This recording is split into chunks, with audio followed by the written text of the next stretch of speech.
Hello, good afternoon and welcome to The Pulse.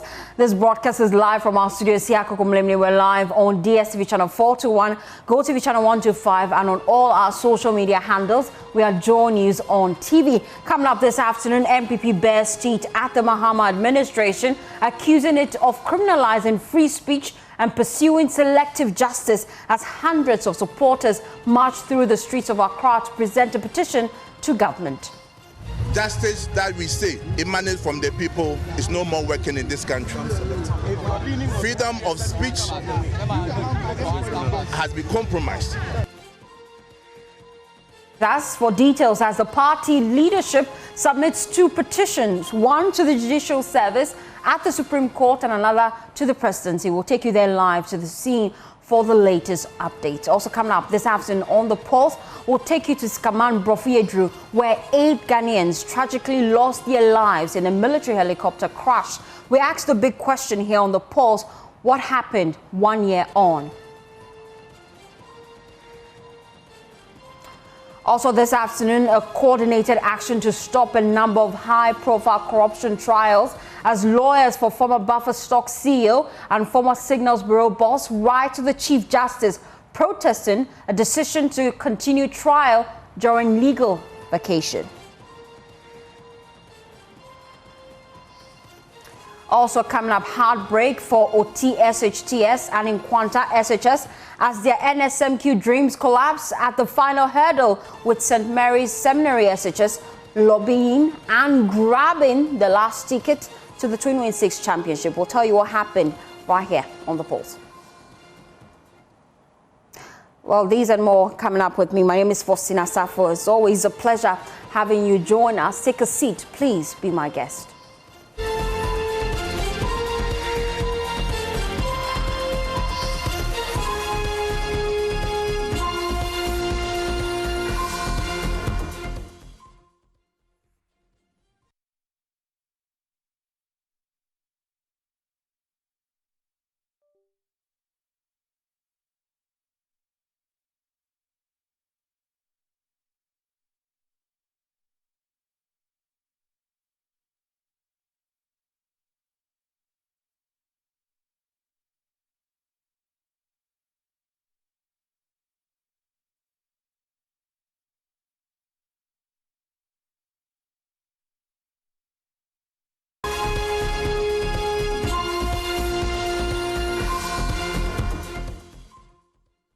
Thanks for choosing us. Well, this afternoon, supporters of the opposition New Patriotic Party have flooded the pavements of the capital to protest what they believe is the harassment, arbitrary arrest, and selective justice against members of their party. While the protest dubbed "Democracy is Under Attack" is intended to draw attention of the executive, the judiciary, and of course the legislature to what the NPP describes as an alleged abuse of power and the growing use of arrest to suppress dissent in the country. Well, we'll be engaging my colleague Fatal Bayaga. He's been there with them all morning, and we'll be crossing over to him shortly. My colleague as well, James Aveji, is there with the protesters. But first, I want you to watch this. Yes. Because of what issue? Because almost 1 year now, no water. We are suffering the water. No water, don't know, like, no water, that's all. So you're here to protest because of water issues? Yes. Okay, thank you very much. Let me talk to you too. You are here this morning. Are you a member of the New Patriotic Party? I am part, but since my sister has spoken... You are a member of the New Patriotic. Why are you here today? We are here today of what is going on in the country now. I think a lot of issues that even as I'm afraid that I will be caught, I'll be arrested. Now, I think petrol is high, electricity is high, water bill is high, education is even in danger, especially the free SHS. And now, all of a sudden, we hear this one has been arrested because of what he has been saying. You see, now petrol is high, they are not talking about that one. Just arresting, and it is too much, brother. Democracy is under attack. We are in danger, we are in danger, we are all afraid. That's why we are here today, my brother. Free speech doesn't mean that you should be insulting people, isn't it? You are right, man, brother. I think a lot of them are not insult. one person like that, I thought he was, explaining or, telling people about what some people have told. Like, especially the man who said he has called 30-something cows for the NDC. You see, and that guy was even explaining, and later you heard he has been arrested. These are all things that is not good for the country. Thank you. It's under attack for sure. Thank you very much. So he said he's afraid of his life because he believes that when he makes comments, he's arrested, among other things, and that's the reason he's here today to join this particular protest. But these women are already dancing here. Let's hear from them what they have. Hey, yeah, that's the new Japan 2028. Yeah, but life and color. But why are you here? Yeah, but support democracy in Yaba, democracy. I All right, so these are some of the supporters of the New Patriotic Party who are clearly dancing ahead. In Ghana, and we see some clawing back of the structures that are meant to protect our democracy. And we think that we should signal to the executive that what is happening is not the best, and that they should pay attention and listen to what Ghanaians are saying. Indeed, we have seen these signals in bits and pieces, and you see the making of dictatorship is not really foisted on a nation in one fell swoop. Usually they come in bits and pieces. So if you don't flag these matters, perhaps the executive may not observe that what they are doing is wrong. The proverb is given to all of us that the trailblazer may not know that the path he's leaving behind is crooked, which is what we in the NPP want to signal today. So you think are there signs of autocracy at the moment? There are signs that the executive is endeavoring to really force itself strongly on the populace, which is not what is required of them. Now, look at what is happening within the judiciary. The selective justice that is going on, right? The selective justice? Absolutely. Talk to me about that. People were insulting the Akufo-Addo. Which president in this country had been bastardized, taken to the cleaners than the Akufo-Addo? We feel, as a political party, that our democracy, which we have all suffered, all nourished to make sure we become a beacon light of hope for Africa, has come under attack. To the extent that under His Excellency Don Dramani Mahama, the Chief Justice of this Republic was removed. Under His Excellency Don Dramani Mahama, justice that we say emanates from the people is no more working in this country. Freedom of speech has been compromised. And now we have two sets of Ghana. A favorable Ghana for NDC members and an unfavorable Ghana for the opposition party. Selective justice is what we are seeing in this country, whereby members of the New Patriotic Party are being arrested, detained, and arraigned capriciously before the courts.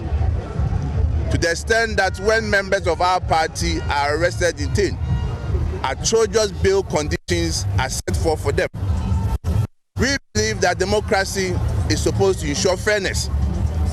We believe that democracy is to ensure that when someone finds himself at the wrong side of the law, there should be fairness, irrespective of the political party a person belongs to.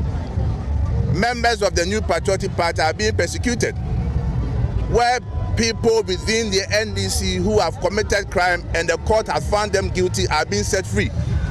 This is not the kind of Ghana we all want to see. This is not the kind of Ghana we all wish for. So today we are here to let the whole world know that the Ghana that Jerry Rawlings left, the Ghana that John Ajay Kufuor left, The Ghana that John Atamios left, the Ghana that Akufo-Addo left, is not what we are witnessing today. In fact,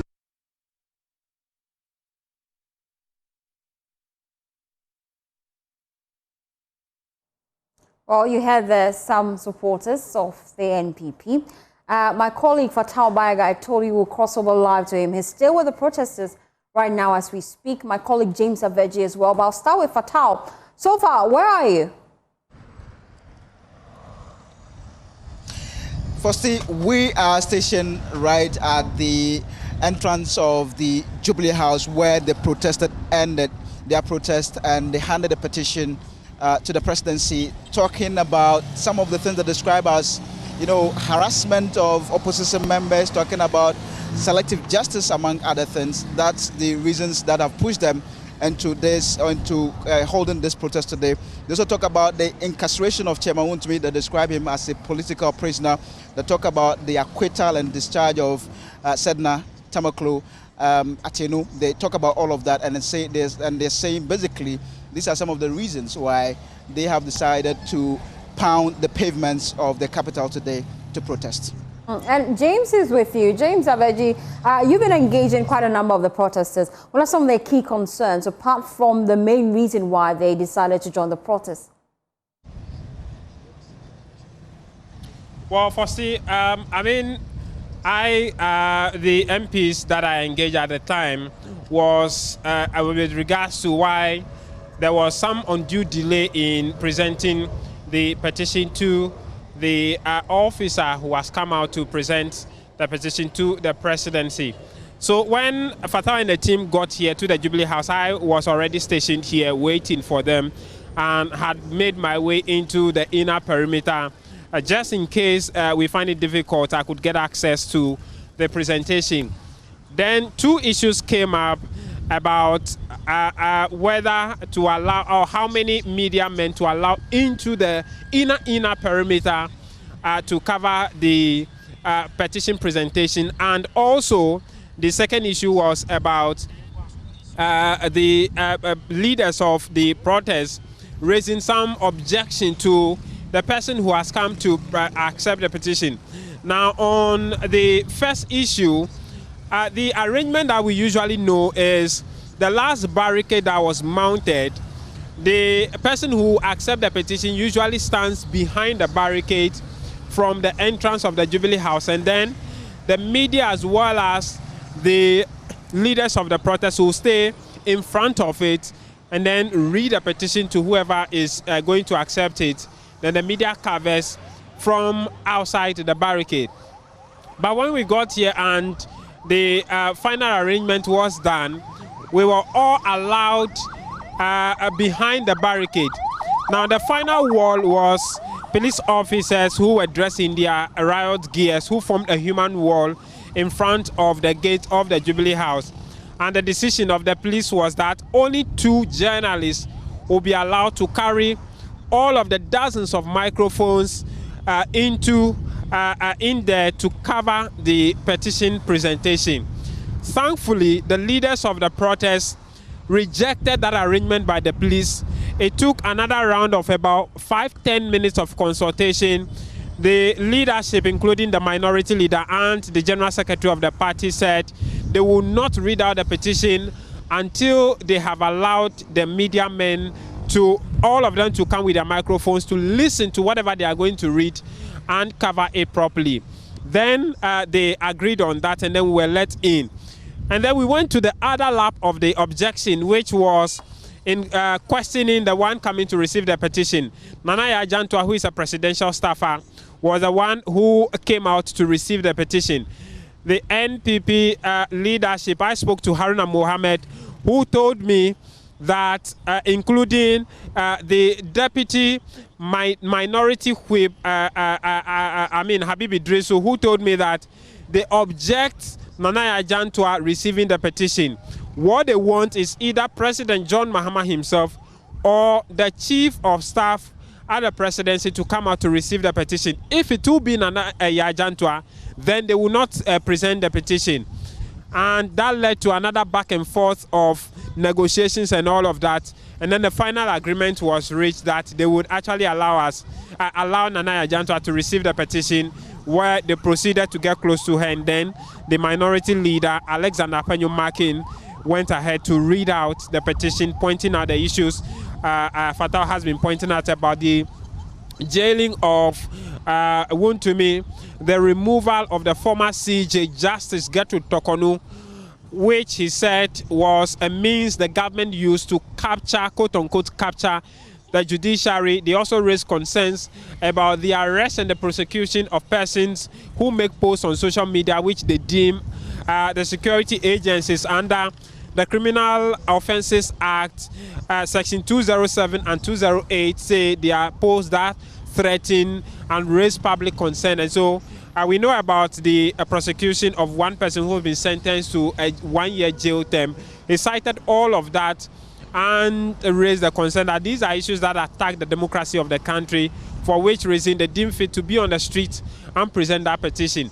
There was just a one-line response from the presidency. They said they have received the petition and the protesters will hear from government at the right time or on due course. So that's what happened with regards to the presenter. I'm sure Fatah will have all the backstories to what happens during the procession from the Supreme Court all through the Principal Street, the Ceremonial Street, to here. What people may be interested in is the key events that characterize that procession. The gathering of the protesters, what announcement has been made, and when you spoke to general public aside of the leaders, do they seem to understand the concept that they have joined in the course of today before we got here?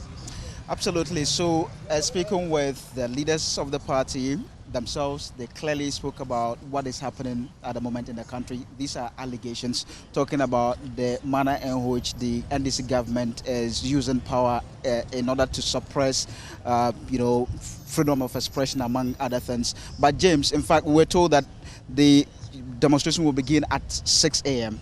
today.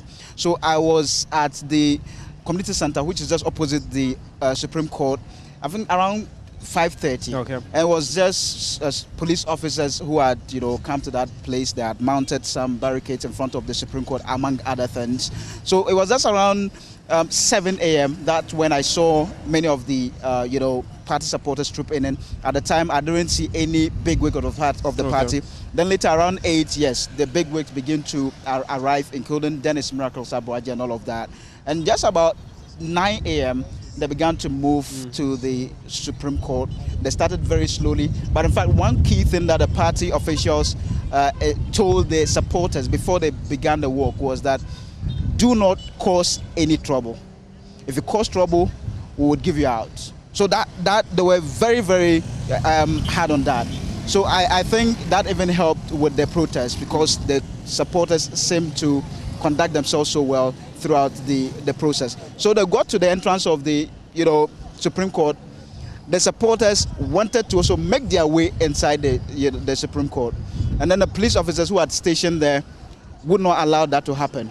So a few misunderstandings emerged at that point, but the leaders of the party were able to inform their supporters to calm, to know that it was only the leaders, Justin Kodia Frimpong, the General Secretary, and other leaders who were allowed in there. So Justin Kodia Frimpong eventually entered. In fact, you talked about giving access to the media here. It was also another challenge there. Which means that what happened here, they had talked about it at the beginning of the protest about allowing the media to cover this. Is it the case that they had heard something about not allowing the media, for which reason they were preempting that before coming here? It's unclear whether that was maybe the information or whatsoever they got ahead of the protest. But then when Justin Kodia Frimpong made his way in there, he said, I wouldn't talk, I wouldn't say anything. In fact, the Director of Elections, Richard Ahiagba, the former Information and Works and Housing Minister, Kojo Opon-Nkrumah, Director of Elections, Evans Nimako. Exactly. Richard Ahiagba, Director of Communications. Communications, actually. So he walked towards where we were and said that he wanted to see the media in there before they could present their petition, right? And in fact, they were very serious about it. Then eventually, the police officers were able to allow us in, and that was when Justin Korea from Pong went ahead to present the petition. And basically in that petition, he spoke about how this democracy is on its knees, among other things, and that's the reason they were there to present the petition. I'm interested in something very key, which I'm sure Faustina and the rest of the audience would be interested in. You spoke to a number of people, including the counsel to Chairman Wontumi, Atachia, and he's been indicating some positions on the fact that what we're hearing is that the courts will be tasked to continue hearing the case, a number of the cases, even as the judiciary is on their annual break. What exactly has it been telling you? Do we know where that appeal is as we speak? Fascinating conversation with Atachia, and in fact, you know, he is the lawyer for Chairman Wontumi. He took over after Andy Apiakubi stepped aside, and he's also the lawyer for Edu Boahen. These are high-profile cases. I engage him, and basically, one key thing he spoke about was that next week they were supposed to be in court, or you know, the legal vacation. In fact, the Chief Justice said during the vacation they would hear the oral cases. He said next week they are not going to be. Which of the particular cases is this? So we are talking about the Edu Boahen's case. Okay. So next week, for instance, the prosecution is looking forward to closing its case. Closing its case means that the witnesses they've called, they would be done with a cross-examination, and that would then give the court the opportunity to ask the defense to either call their witnesses, and among other things. So Atachia said next week they are not going to be in court because this is unprecedented. This is, you know, strange that during the legal vacation, a time that they are supposed to go and rest and do other things, they have been asked to come back to court. And what would that mean to the case if, I mean, he absent himself from court every now and then? I don't know how many times that will happen before the break. They come back from break. But what would this mean to the case if he decides not to go to court? So he said he will not be there. The court may decide to continue to try the case, right? Don't come, we'll do it, right? But if the courts, you know, listen to their plea and given the reasons that they've tabled or listed in that letter, in fact, they talk about the fact that during this time, some of their officers will be traveling, others will be doing their personal things, among other things. So if the courts listen to them and then they grant that, then it means that the cases will resume after the legal vacation. But if the Chief Justice or the courts will be in court next week to know what exactly would happen, if they decide to go ahead, they will go ahead with the trial and among other things. Okay. I mean, firstly, so that's what has been happening in the course of today and the discussions. But I must also say that there were party bigwigs from both persons who were former members of parliament, current members of parliament, as well as the entire leadership of the party. So for former members of parliament, you have people like Oseche Mensah Bonsu, who was a former leader in the House, a former majority leader in parliament. And then you have Bernard Okoboy, who was a former member of parliament for Lejokuku and a former minister of health, also came here to march on the streets. Then you have the entire leadership of the minority in parliament, led by the minority leader himself, Alexander Panyomakin, in fact, who read that petition.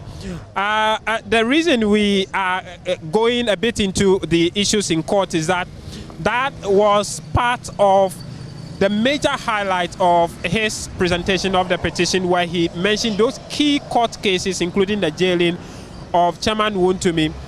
We are picking that before this, Dennis Miracles Abuaji might have visited the Yoko today on his case as well. And that case is also part of the issues that the NPP has been raising, especially the bail bond that has been put on him.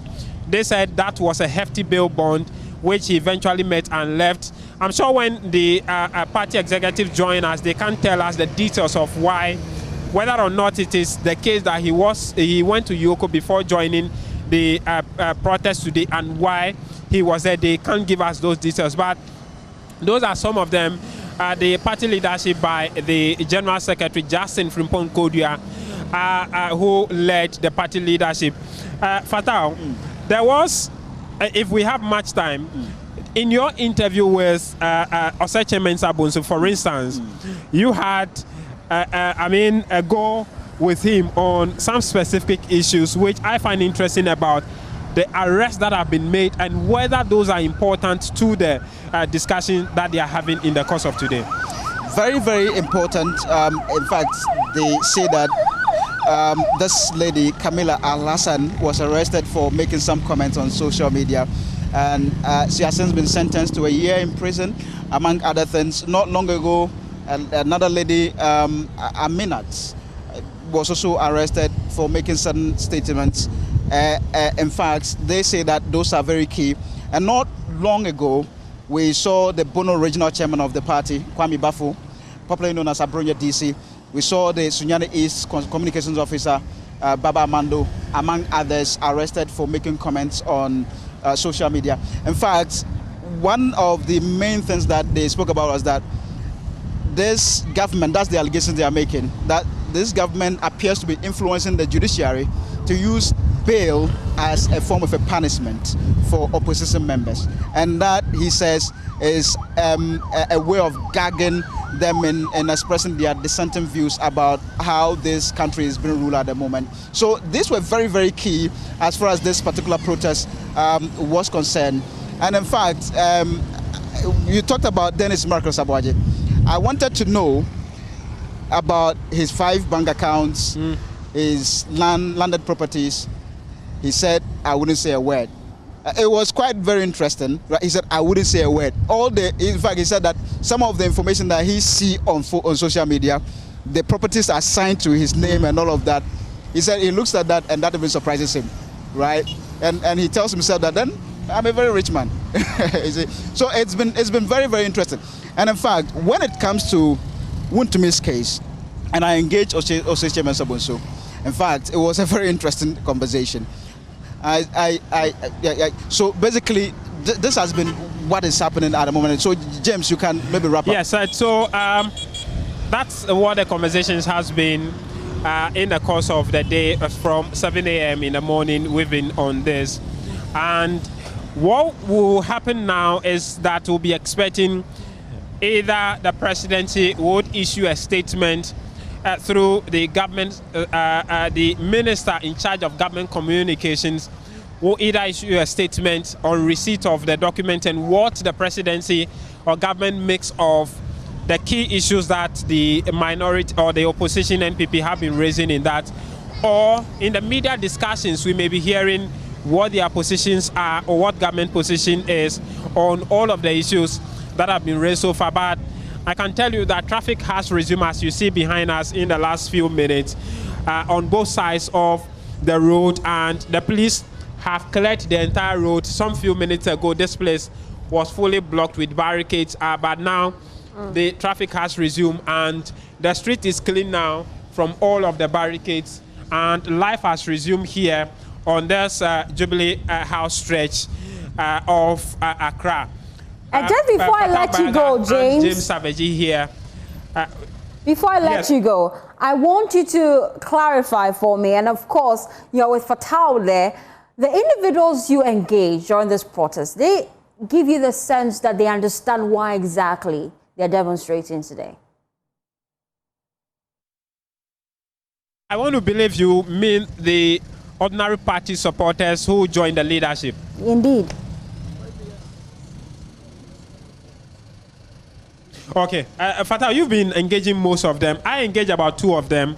They seem to understand why they are here. In fact, when we engage a gentleman, he also chronicles the reason why he thinks that the democracy of the country is under attack. I asked him if indeed he has joined any other protest of a kind. He talks about other protests which were against similar things under the previous government. The NPP cited the Oliver Bakaformal protest at Occupy Jubilee House and chronicled the events that happened, which indicates to me that a number of them might have understand why they were here. But Fatah, you engage most of them. I don't know what they've been telling you. Exactly. So some of those that I spoke with, James, basically, in fact, there's this woman who told me that she came because there is water crisis or water challenges at Nungwa, and that's the reason she came to participate in this particular protest. I also spoke to some young people. But the question will be, what water crisis or water challenge has got to do with democracy being under attack? Absolutely.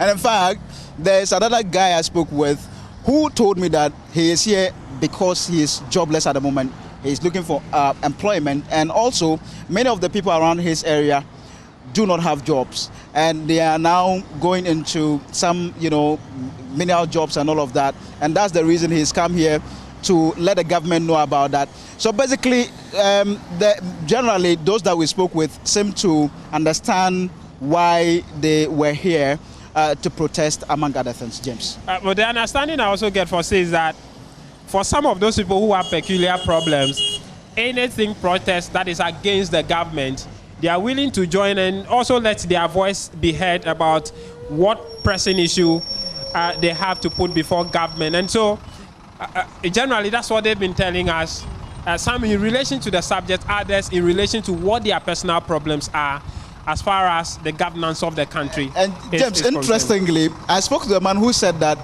now his wife is threatening to leave him because he's unable to fend for the family, among other things. And that's the reason he is here today. He wants the government to do things rightly so that they will get jobs to do in order to support their family. So it's been a very fascinating, coverage of this particular protest today, James. Bossy, over to you in the studios. I'm sure the conversations will continue from here. Indeed, the conversation will continue here. Thank you so much, James and Fatah Bayaga, for bringing us that update all the way from the Jubilee House to the Supreme Court. They've been there all morning ensuring comprehensive coverage of the protest. Well, we're exploring that further here on the Pulse. Thankfully, I have the Deputy General Secretary of the NPP. He joined the protest earlier today. He joins me in the studio. Haruna Mohammed, we appreciate your time here on the Pulse. I have a lot of questions for you, but I'm glad to see you here. And thank you. I also have joining via Zoom Rashid Tanko Computer. He is Deputy Director of Elections and IT for the NDC. We appreciate his time here on the Pulse. I'd like to start with Haruna in the studio. What's your assessment of today's protest, especially the turnout? Thank you very much. I would like to say good afternoon to your Charis viewers, and then my brother Tanko Rashid Computer. And I also send appreciation to members of the party and other civil society organizations and other political parties who have joined this particular demonstration.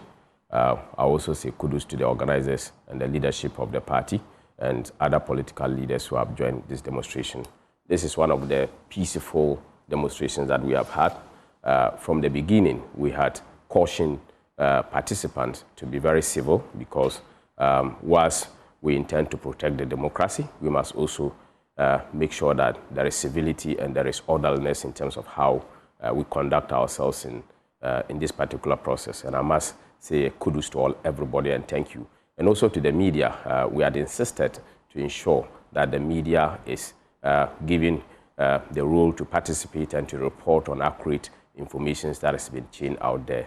And we're forceful about that, and we thank the security services for listening to us and also the media to be able to carry. Was that communicated to you earlier, even before the protest, that only 2 media men will be allowed into the inner perimeter during the submission of the petition? That's something that came up at all? That has not been communicated to us at all. It came to us by way of surprise, but we insisted that the media is very critical when it comes to the reportage on this particular kind of demonstration, and we insisted because that is what we wanted to happen, because we already know that the media is a special arm and we must give them the opportunity to report so that nothing will be hidden somewhere unreported. We saw that you raised objection about one key individual that was sent to receive your petition, Manaya Janto. What exactly is the party's reservation with regards to this individual? Why didn't you want her to take the petition? Our reservation comes from the fact that the government has not taken the people of Ghana seriously. And this demonstration that we are having is in response to some emerging patterns of political motivated persecutions, and also how there is selective application of justice system in Ghana currently, and also how there is disregard for due process. So having considered these particular items, the 3 items that I have mentioned, which we think that is a threat and very critical to democratic institutions' work, and which will trickle itself into the democratic governance system. So we thought that government would be serious as usual to be able to address these particular concerns. We have sent a very senior most officer to be able to... As she's a presidential staffer, you're not pleased with her designation? This is the entire party machinery that is appearing before the presidency. And the presidency ought to have respected the leadership of the party. The general secretary was there, the minority leader was there, members of parliament, all the leadership within the parliament. You feel disrespected simply because Naya Ajantwa was sent to receive your petition? Very disrespected. A presidential staffer was sent. There is no seriousness attached to that, and that is what we have observed, because it tells you that they are not prepared to listen to the opposition party, haven't seen all the machinery of the opposition party, including other political parties who were there, Janet and Co. They were all there to support this particular demonstration. So government should have attached more seriousness to it and send a very senior most officer to come for it. But Dagombe said that it tells you that they are not going to listen, and from the beginning onset, seriousness has not been attached to it. What are the key concerns in your petition? Apart from the ones we've heard in the public space, what specific action do you want government to take? You see, I've mentioned 3 key things here. Politically motivated persecutions. You know, prosecution should be the order of the day, not persecutions.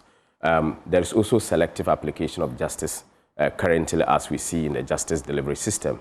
And there is also disregard for due process. These 3 things, if you want to be fair and need to ensure that power actually belongs to the people, and the people need to benefit from the constitutional process or democratic process, make sure that you rather run a prosecution, not persecution. And even the prosecution that you are going to have, it should not be politically motivated. And we need the government of the day and the judiciary to allow due processes and to make sure that you apply the Constitution of the Republic of Ghana with regards to the proper application of the due process. We should not be selective that if it is an NPP member, let's go ahead and run it through and make sure that we fasten it and get the person jailed. If it's an NDC person, let's be very slow in the application of the justice system. So all these things must be applied. But you're alleging bias with regards to the operation of the judiciary. But the key concern now is you must specify which case do you feel that the judiciary failed to follow the Constitution and application of justice? Firstly, let me take you back to the case of the first Abronya one. Okay. We all know the Constitution of the Republic of Ghana clearly indicates that everybody is equal before the law. That is what the Constitution says. Not even the president. Everybody is equal before the law. But the judge in Abronya 1 said that not everybody is equal before the law, and went ahead to cite the animal farm and even liken our democracy to that of Idi Amin. This was contained in a judgment by a judge who was sitting on a Ghanaian case, despite the fact that the Constitution of the Republic says something different. He is saying different thing. Apart from that, having delivered that particular judgment, many people spoke against this particular judgment. This judge, who was due on retirement, was promoted to become a high court judge and was sent to the Northeast region.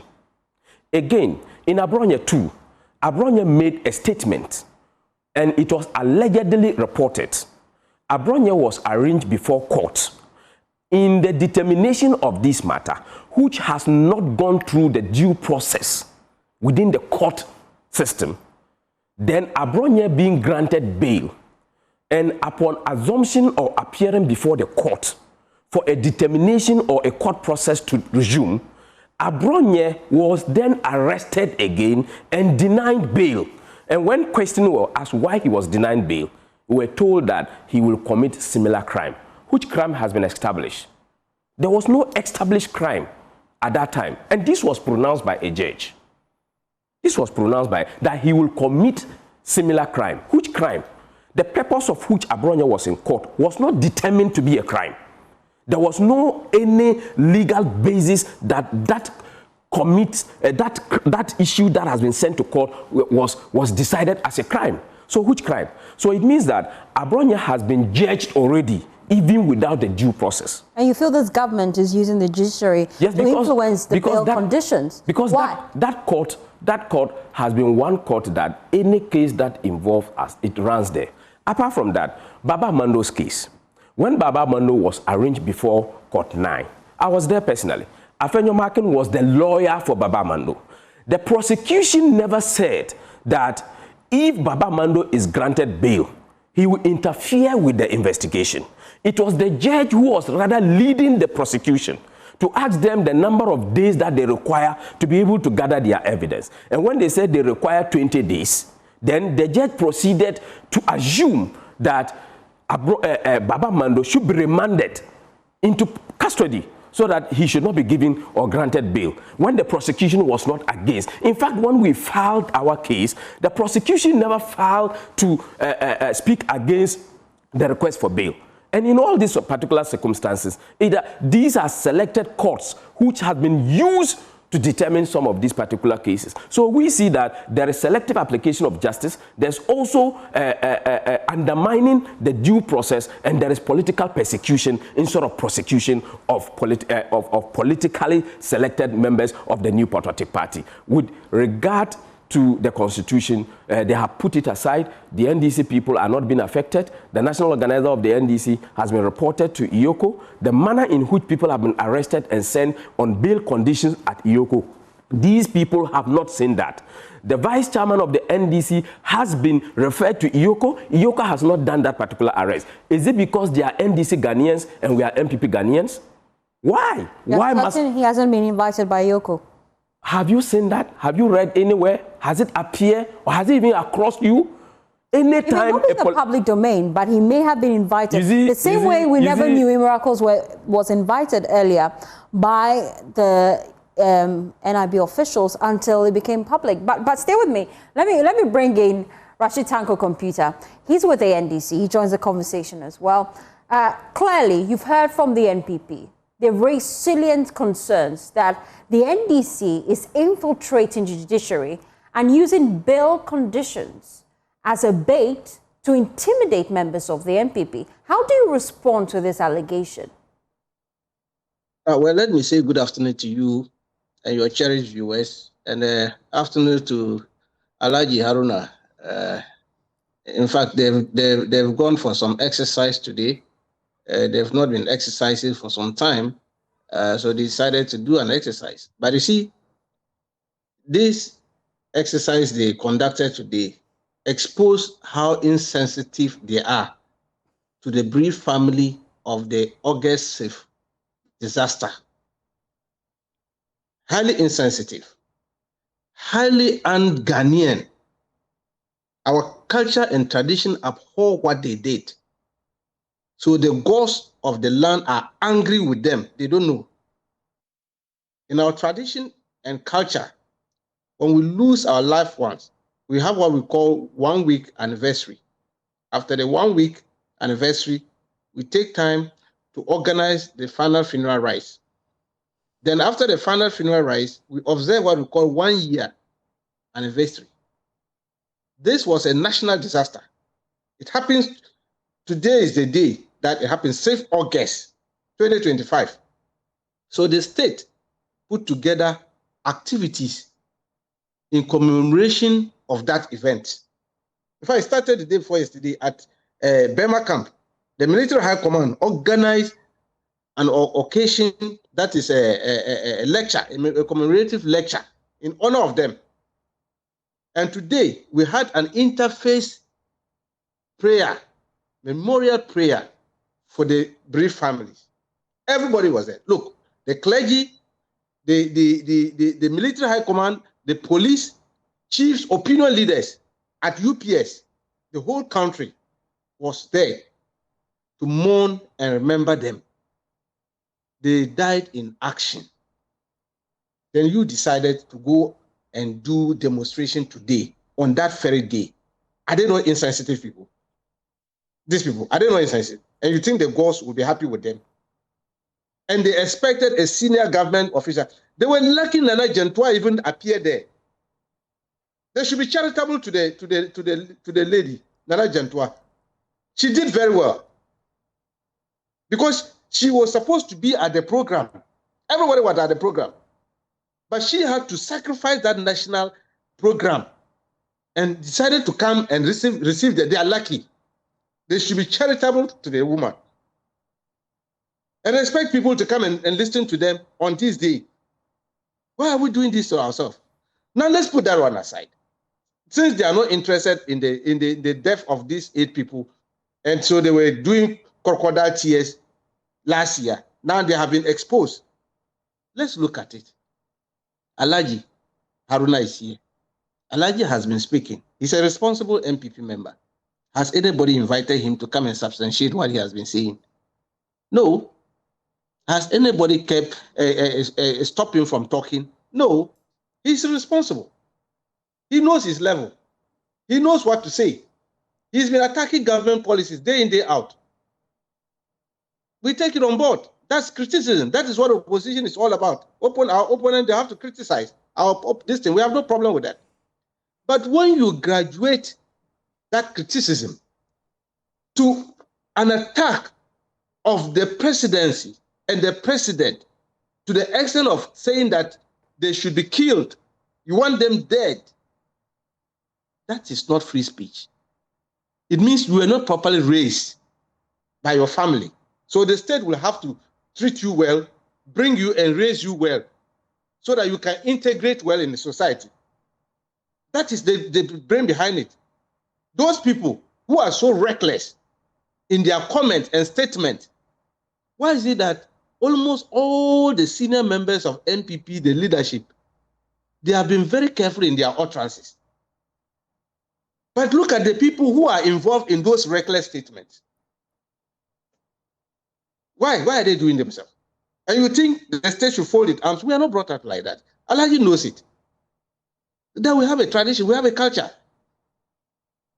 And that we must make sure that we respect our culture and tradition. How many of them can raise their finger and talk the way they are talking to His Excellency John Dramani Mahama, to their village chiefs? They have chiefs at their communities. Can any of them open their mouth and say the thing they are saying against His Excellency John Dramani Mahama to their village chief and still stay in that community? Who burned up?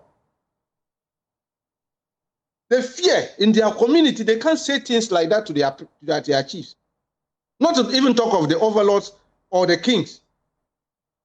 But when it comes to the presidency, they just get up and start saying all manner of things. And you think the security should fold its arms because we are doing what is called freedom of speech. Freedom of speech has something to do with your own culture and tradition. And we are saying that if we are talking about our policies, our strategies, our manifesto implementations, and MPPs doing demonstration press conferences, that's their decision. They're right. We have no problem. Their major concern is that government is playing politics, especially with the judiciary, with the selective justice that they say is being implemented with regards to how their members are treated, especially in court. And I'm sure you're concerned about that because generally... Which selective justice are they talking about?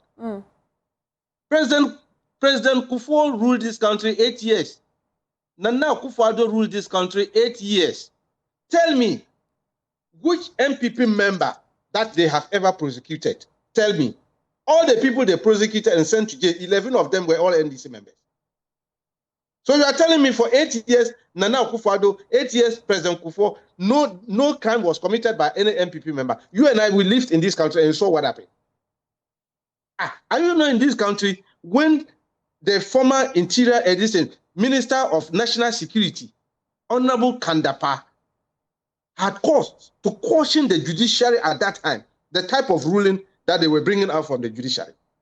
that it was so one way that they were not interested in that kind of rule because it was posing national security challenges to them. Honorable Kandapa made that statement in front of the judiciaries. Were we not in this country? You appear to be defending the judiciary now that you're in government. I recall, if we take a trip down memory lane during the 8th Parliament, where the Speaker of Parliament declared 4 seats vacant, when the NPP went to court, Afeyo Market, and got an ex parte application to ensure that the court rules on their case. I recall the NDC raised concerns about the swiftness of how the court went about the case. You raised concerns about the politicization of the judiciary at that time. And so now that you're in power, you don't feel that's the case?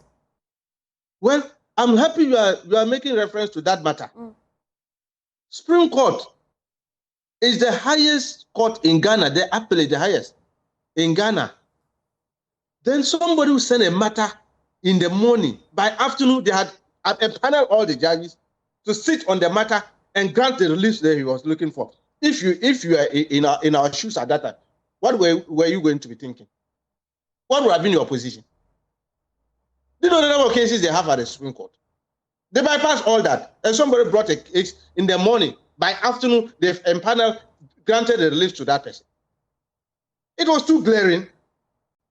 Everybody saw it. It was too glaring. That one there, you don't need to be a crack NASA scientist or legal jurist luminary to know what was going on. And I've just made reference to Honorable Kandapa's statement to them.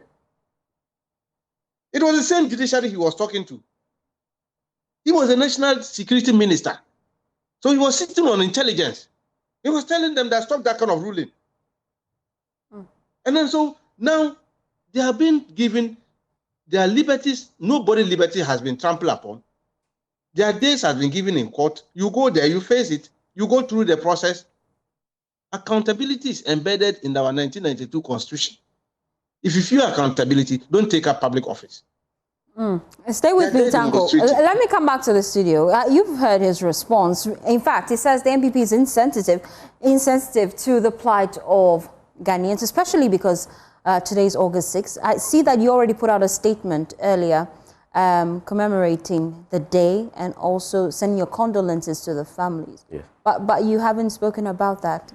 I'm very surprised that he participated in that event because he said he has been there and he did not see Honorable Abena Osei-Asare, who represented the minority. She was there. You can cross-check from the officials. Honorable Hagman Oswajiman, who also represented the party, the chairman of the Council of Elders of the party, was represented. So these two key individuals represented the minority and the party. They feel your timing is wrong, really. You should have waited 7th, 8th, 9th of August. Why 6th? That is his opinion. But what is critical, and that for all of us to know, is that when Professor Mills' Remembrance Day was being put up, John Mahama was nowhere to be found. In fact, His Excellency the President, it took Frimpong Boateng to read the speech on that particular occasion. The President, who selected Mr. Mahama as his running mate and subsequently as Vice President, when he was being commemorated, he did not appear there. And the point is? The point is that if it is about insensitiveness, then it means that their own is even over the roof, because this is a man who had carefully nurtured him and put him up, made him a vice president. He became president. He passed on. He inherited the presidency and for 6 good months and relied on his legacy to become president. And upon his passing, they are commemorating that particular event. He refused to attend that particular event. It took a non-NDC member to read a speech or read a commemorative message on that particular day. So if it's about insensitiveness, then the NDC is even overblown, because he's part of you, he's one of you, he mentored you, he brought you up, he made you the president as you are today. So what are your expectations of government, really? Submitted your petition? Well, I think that the days of the Mr. Mahama saying that he's a dead goat, you know, he has said it before that he's a dead goat, he doesn't fear. And then he went to, I Asantehini's palace and was dancing the Yentiubia song. And that has been what he has been practicing. His Excellency the President has decided that he's not going to listen to anybody. All the bail condition issues that have been going on, that has been meted out by Raymond Acha. Everybody has been talking about it. The President is silent about it. I am not going to be surprised if the President does not act on this particular petition. I will not be very surprised because they see that he is going on his last term. He doesn't care what happens. He's moving on and to hell with the opposition and whatever that his people or the government is going to do to affect the opposition and the people of Ghana, then they are going to do that. Media is not spared. The market women are not spared. Farmers are not spared. People who are living in Galamsey areas, they are not spared. Even his own ministers. As we wrap up even his own ministers. I'm interested even his in own the ministers. Statement you put out, I'm quoting verbatim portions of the statement you put out with regards to illegal mining. And when you put out the statement, let me read portions. I'm sure we'll work on putting that on the screens. But in the last few paragraphs, you say, we therefore call on government to use the week of remembrance to answer with evidence the question the departed would themselves have asked. What is the state of our rivers, water bodies today compared to 1 year ago? How many forest reserves remain under assault and how many have been reclaimed? These are questions you're asking government in the statement you put out. What's the party's assessment of the fight against Galamsey? I think if you ask me to score the current government with regards to their score on the fight against Galamsey, I'll give them 1/10. 1/10 because they have not directly even performed per what they wanted us to do. One, they talked about ensuring that we are able to apply what we call the state of emergency, and that it has to take President Akufo-Addo 5 minutes or less than that to be able to make sure that there is state of emergency. And since they have come up today, we have not experienced any state of emergency with regards to Galamsey. If they tell you that they have been able to send NIMOs and what have you to the forest, we have always been doing that. Under Akufo-Addo, yes, no, it wasn't NIMOs, it was the security officers, the military. It is not that they have recruited a different gang of security agents. It's the same security. It's just a change of name, NIMOS. But we have had these security people operating in the forest, even with the use of technology. Now they have a coordinated front, we are told. They are the same military, the same security. So it is not about changing the name and sending people into the communities to work. They have not done anything new, and they have also even reneged in their own effort to implement the state of emergency. And it has gone worse because if you see, for the first time in the history of this country, 10 districts in central region could not get access to water because of Galamsey. It took miracles to go into these communities to unravel some of these. Erastus has been doing stories upon stories, telling you and telling the people of Ghana what is happening in the forest. And this government is just looking on. They are doing absolutely nothing. The chiefs across the communities are accusing MPs. The for Ano, South North, some member of parliament and what have you. The chiefs have spoken. If you go to Awin, the chiefs spoke. All these instances, the government is just looking on. They are not doing anything at all. They are not interested to work on that. What they can say is that the NPP were involved in this, their members were having this, we have to also collect it and give it to our members. And that is what they have been doing. That is what they have been doing. When we went to Akwetia for the by-election, you heard the national organizer. The national organizer said that, look, they are not coming here to fight people on Galamsey because these people that are working on Galamsey are financing their party.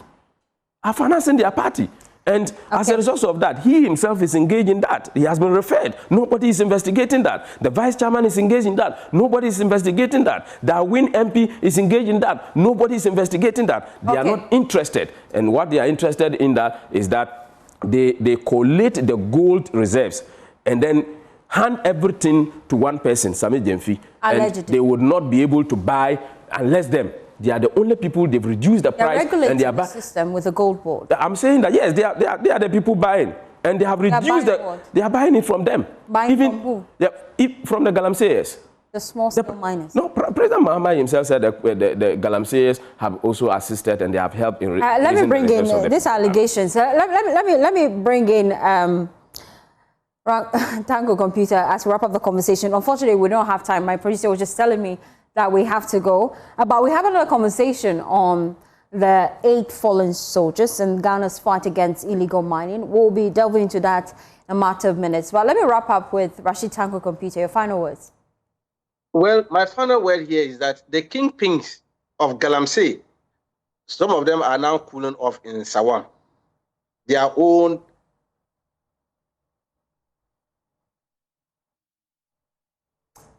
Mr. Tanko. being involved. Okay. Well, that's a fact. Is it not in Sawam? They are the regional chairman Ashanti region, NPP. Chairman Wuntumi, he's in the Sawam prison. They are the king.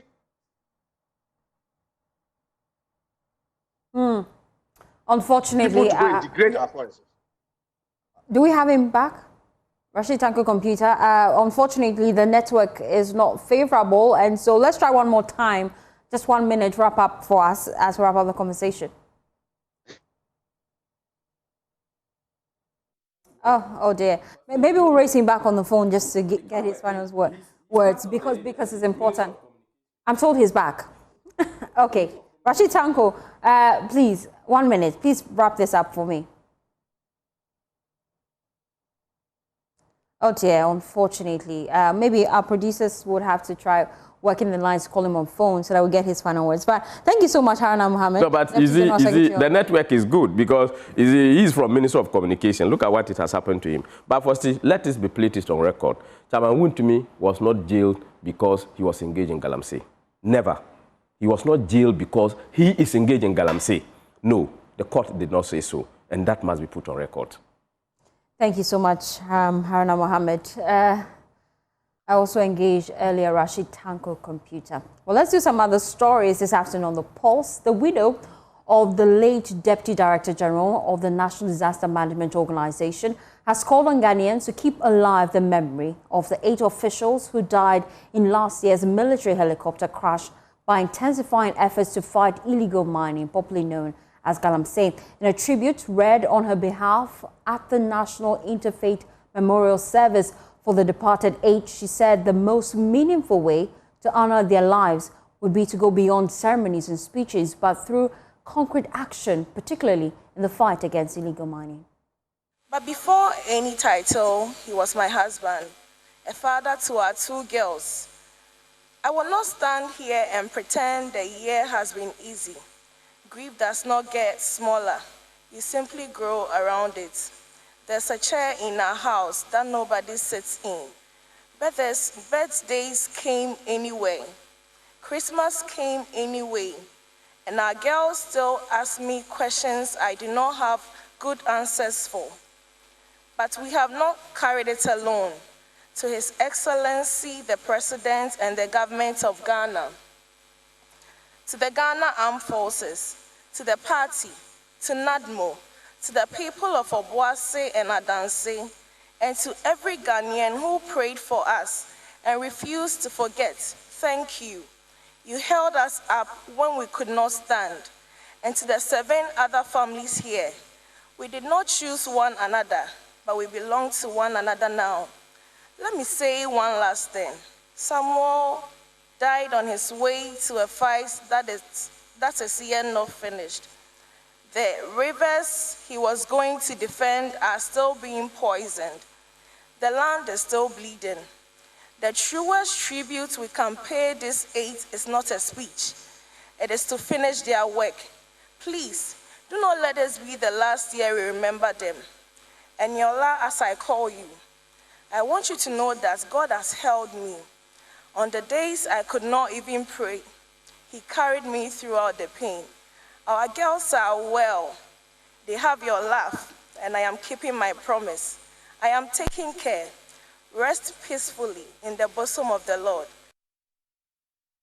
Well, President John Mahama in his remarks said the dedication and sacrifices of some men and women in public service often remain unnoticed until tragedy occurs. He urged Ghanaians to recognize and appreciate the contributions of public servants while they are still alive and actively serving the nation.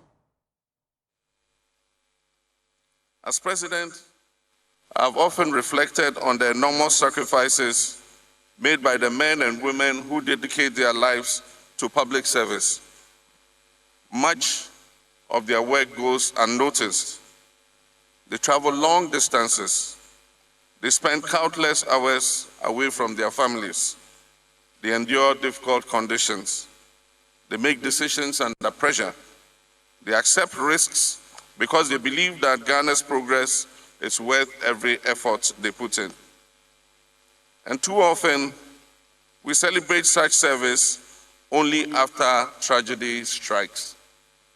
Today, we must resolve to appreciate public service even as it is performed daily, to appreciate those who labor faithfully, often without recognition, because they believe in something that is greater than themselves. Today should also be a moment of reflection for all of us who are entrusted with leadership, that every decision we make affects lives.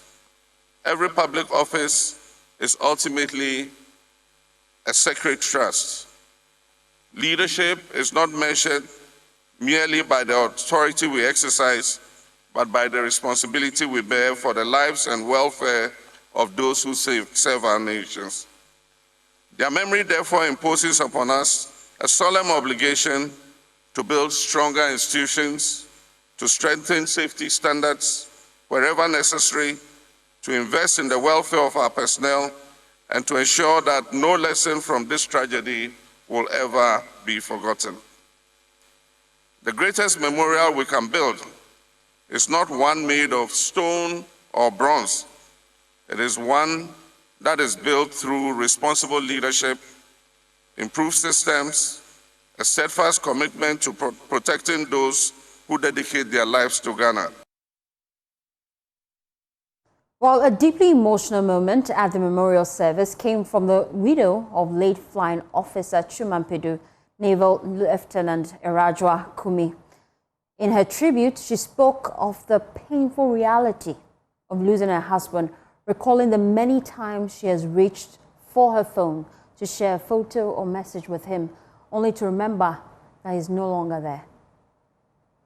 Now, it is hard to reconcile the memories with the actuality that we've lost our partners.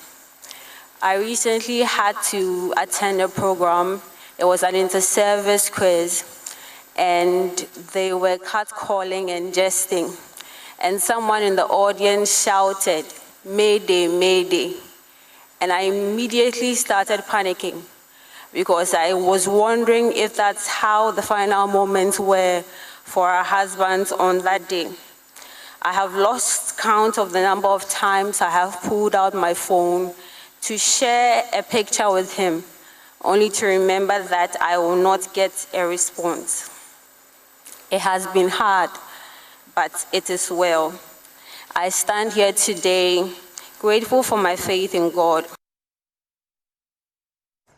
Ridwan Lumuna, son of late Alhaji Muniru, also paid tribute to his father, celebrating his legacy and the impact he had on the lives of those around him. Last year, we celebrated his remarkable life and spoke of him as a loving husband, a father, a brother, a mentor, and a man whose life inspired everyone who had the privilege of knowing him. Today, those words carry an even deeper meaning because for an entire year, we have had to learn what life looks like without him.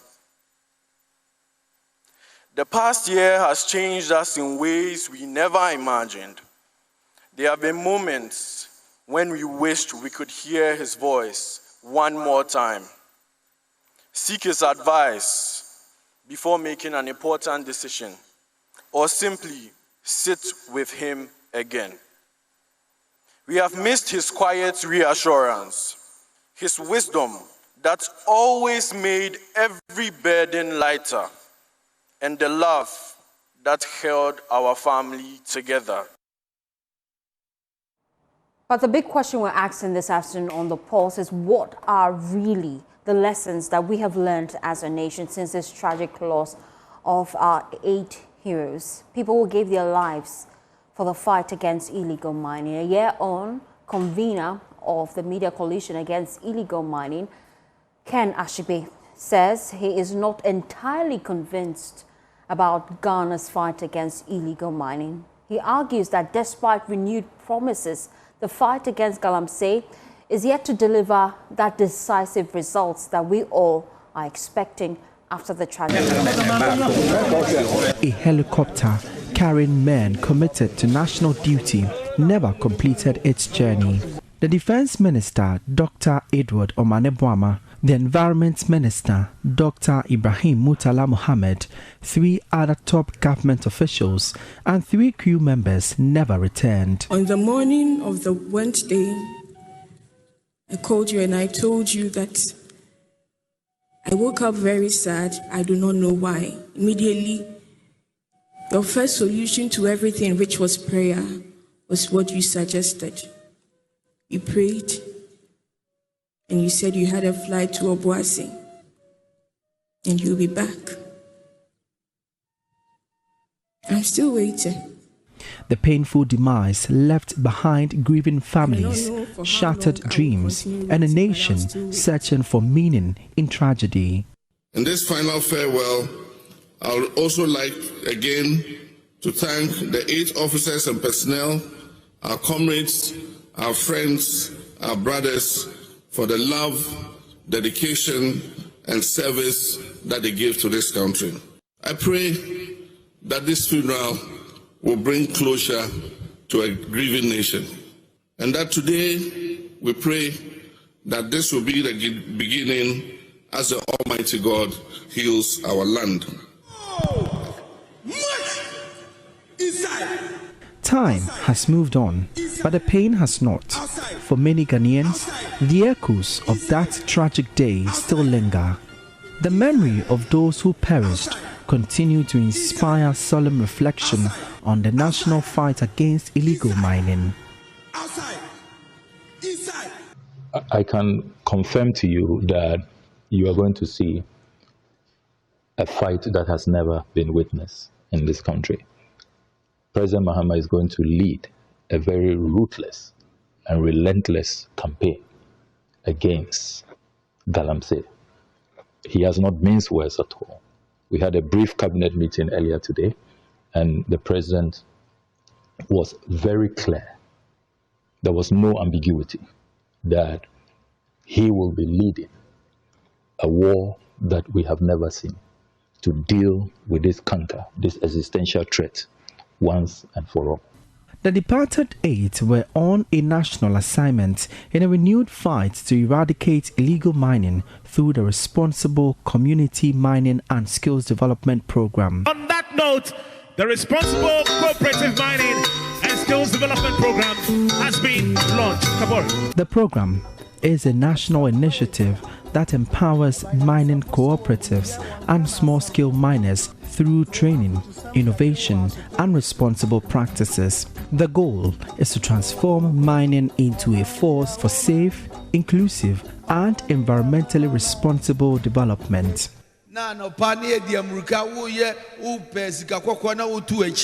Na sa police fo na omo bawo sa soldier fo no bawo samre no efi na ekọ no ye pese ye twa so President Mahama se membra me kan kire mu se na ban onchi mining kra o pese ye mining o pese mabunu ye mining ne mom ye nyina ye nsi abutra ne ye kire mu ekwan pa moya ebe ye mfaso na nye wuo mayen. But a year after its launch, has the country won the galamsey war at all? If you look at the essence of what they had gone there to do, the fact that for Dr. Omanebwama and what I know that he stood for in the quest for fighting the illegality, making sure that we will bring an end to the illegality, and the support that he gave the Minister for Lands and Natural Resources. Unfortunately, I think we have failed them, because the best testament, the best tribute that we could have paid to them was to make their blood count. In the last year, the initiative has registered over 9,000 miners and 700 cooperatives across 8 mining regions of the country. The fight against illegal mining remains one of the ministry's highest priorities. During the period under review, NIMOS sustained nationwide operational tempo against illegal mining across 6 endemic regions. A total of 200 operations were executed across 53 districts, recording an operational strike rate of over 84%. I think we can cry, we can appear in steam. While the government touts its achievements in the Galamsey fight, many rivers snaking through the country remain dirty and forest reserves dotted with open pits. Recently, in a town called Ahuri, we chanced upon an irresponsible mining activity just inches close to the Asiwa Road. When we tried to find out, they told us that they have a letter from Comsdep and that one is a cooperative mining scheme. But when you look at what they are doing on the ground, that is pure Galamsey, pure irresponsible mining. They are destroying the wetlands, they are polluting the Subri or the Subin River. That is not cooperative mining. That is not sustainable mining. That is not what these people died trying to bring forward. Across Ghana, in the western north, Ashanti, central, eastern, Bono and Hafu regions, illegal mining is eating life away from the lands, water bodies and other natural resources. Illegal miners continue to operate with impunity, excavating the earth crust close to roads and in forest covers while local authorities watch on. River got for back, police for back. I'm better on there. I feel for so better on there. And nothing or record. Yeah. Why is a recent video which surfaced on social media showed some youth in one of the coastal communities fetching and washing sand along the beach in search of gold.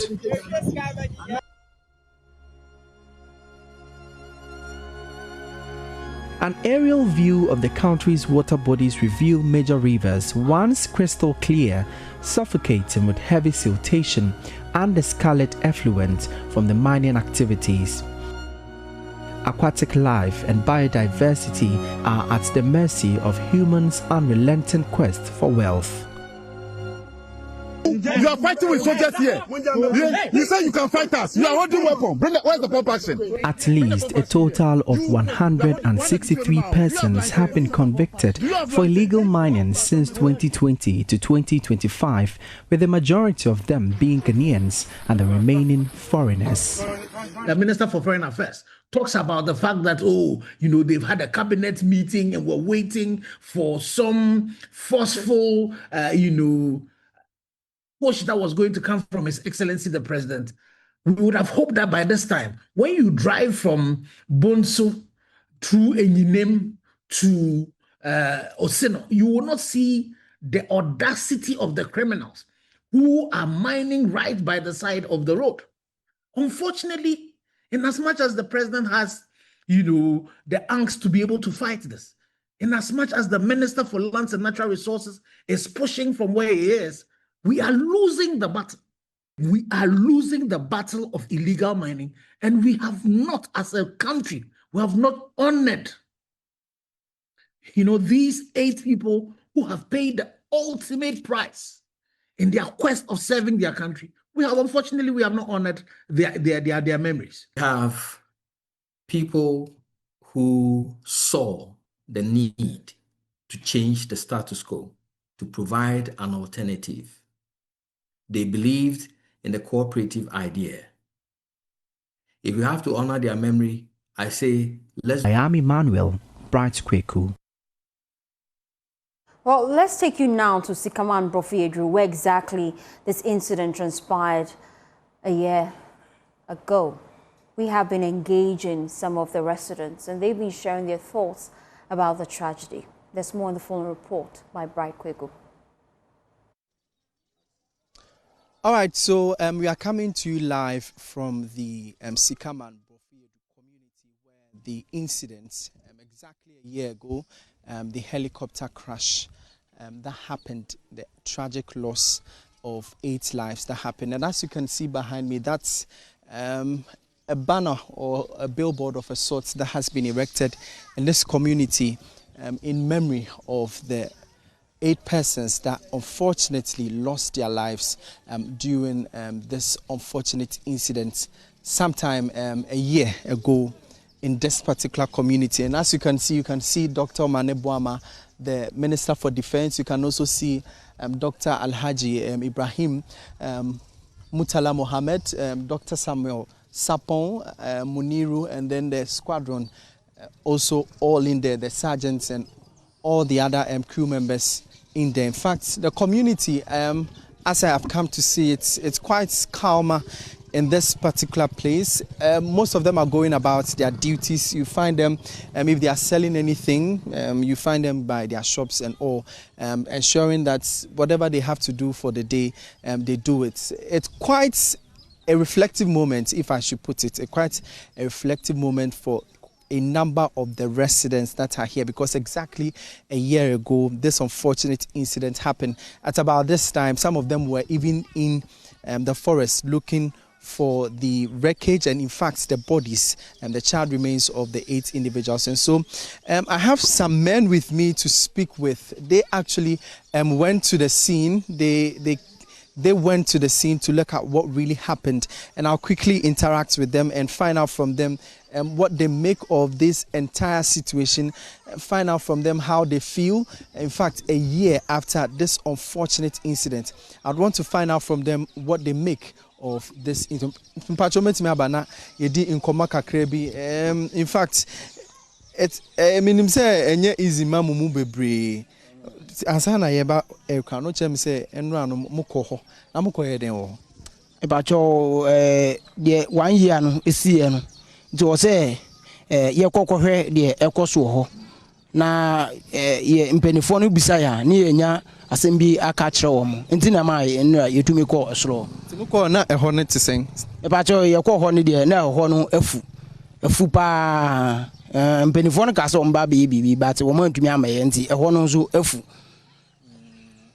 Okay. Me finding out if that day na assembly see and now one party and assembly see and oye dempo can be biachem.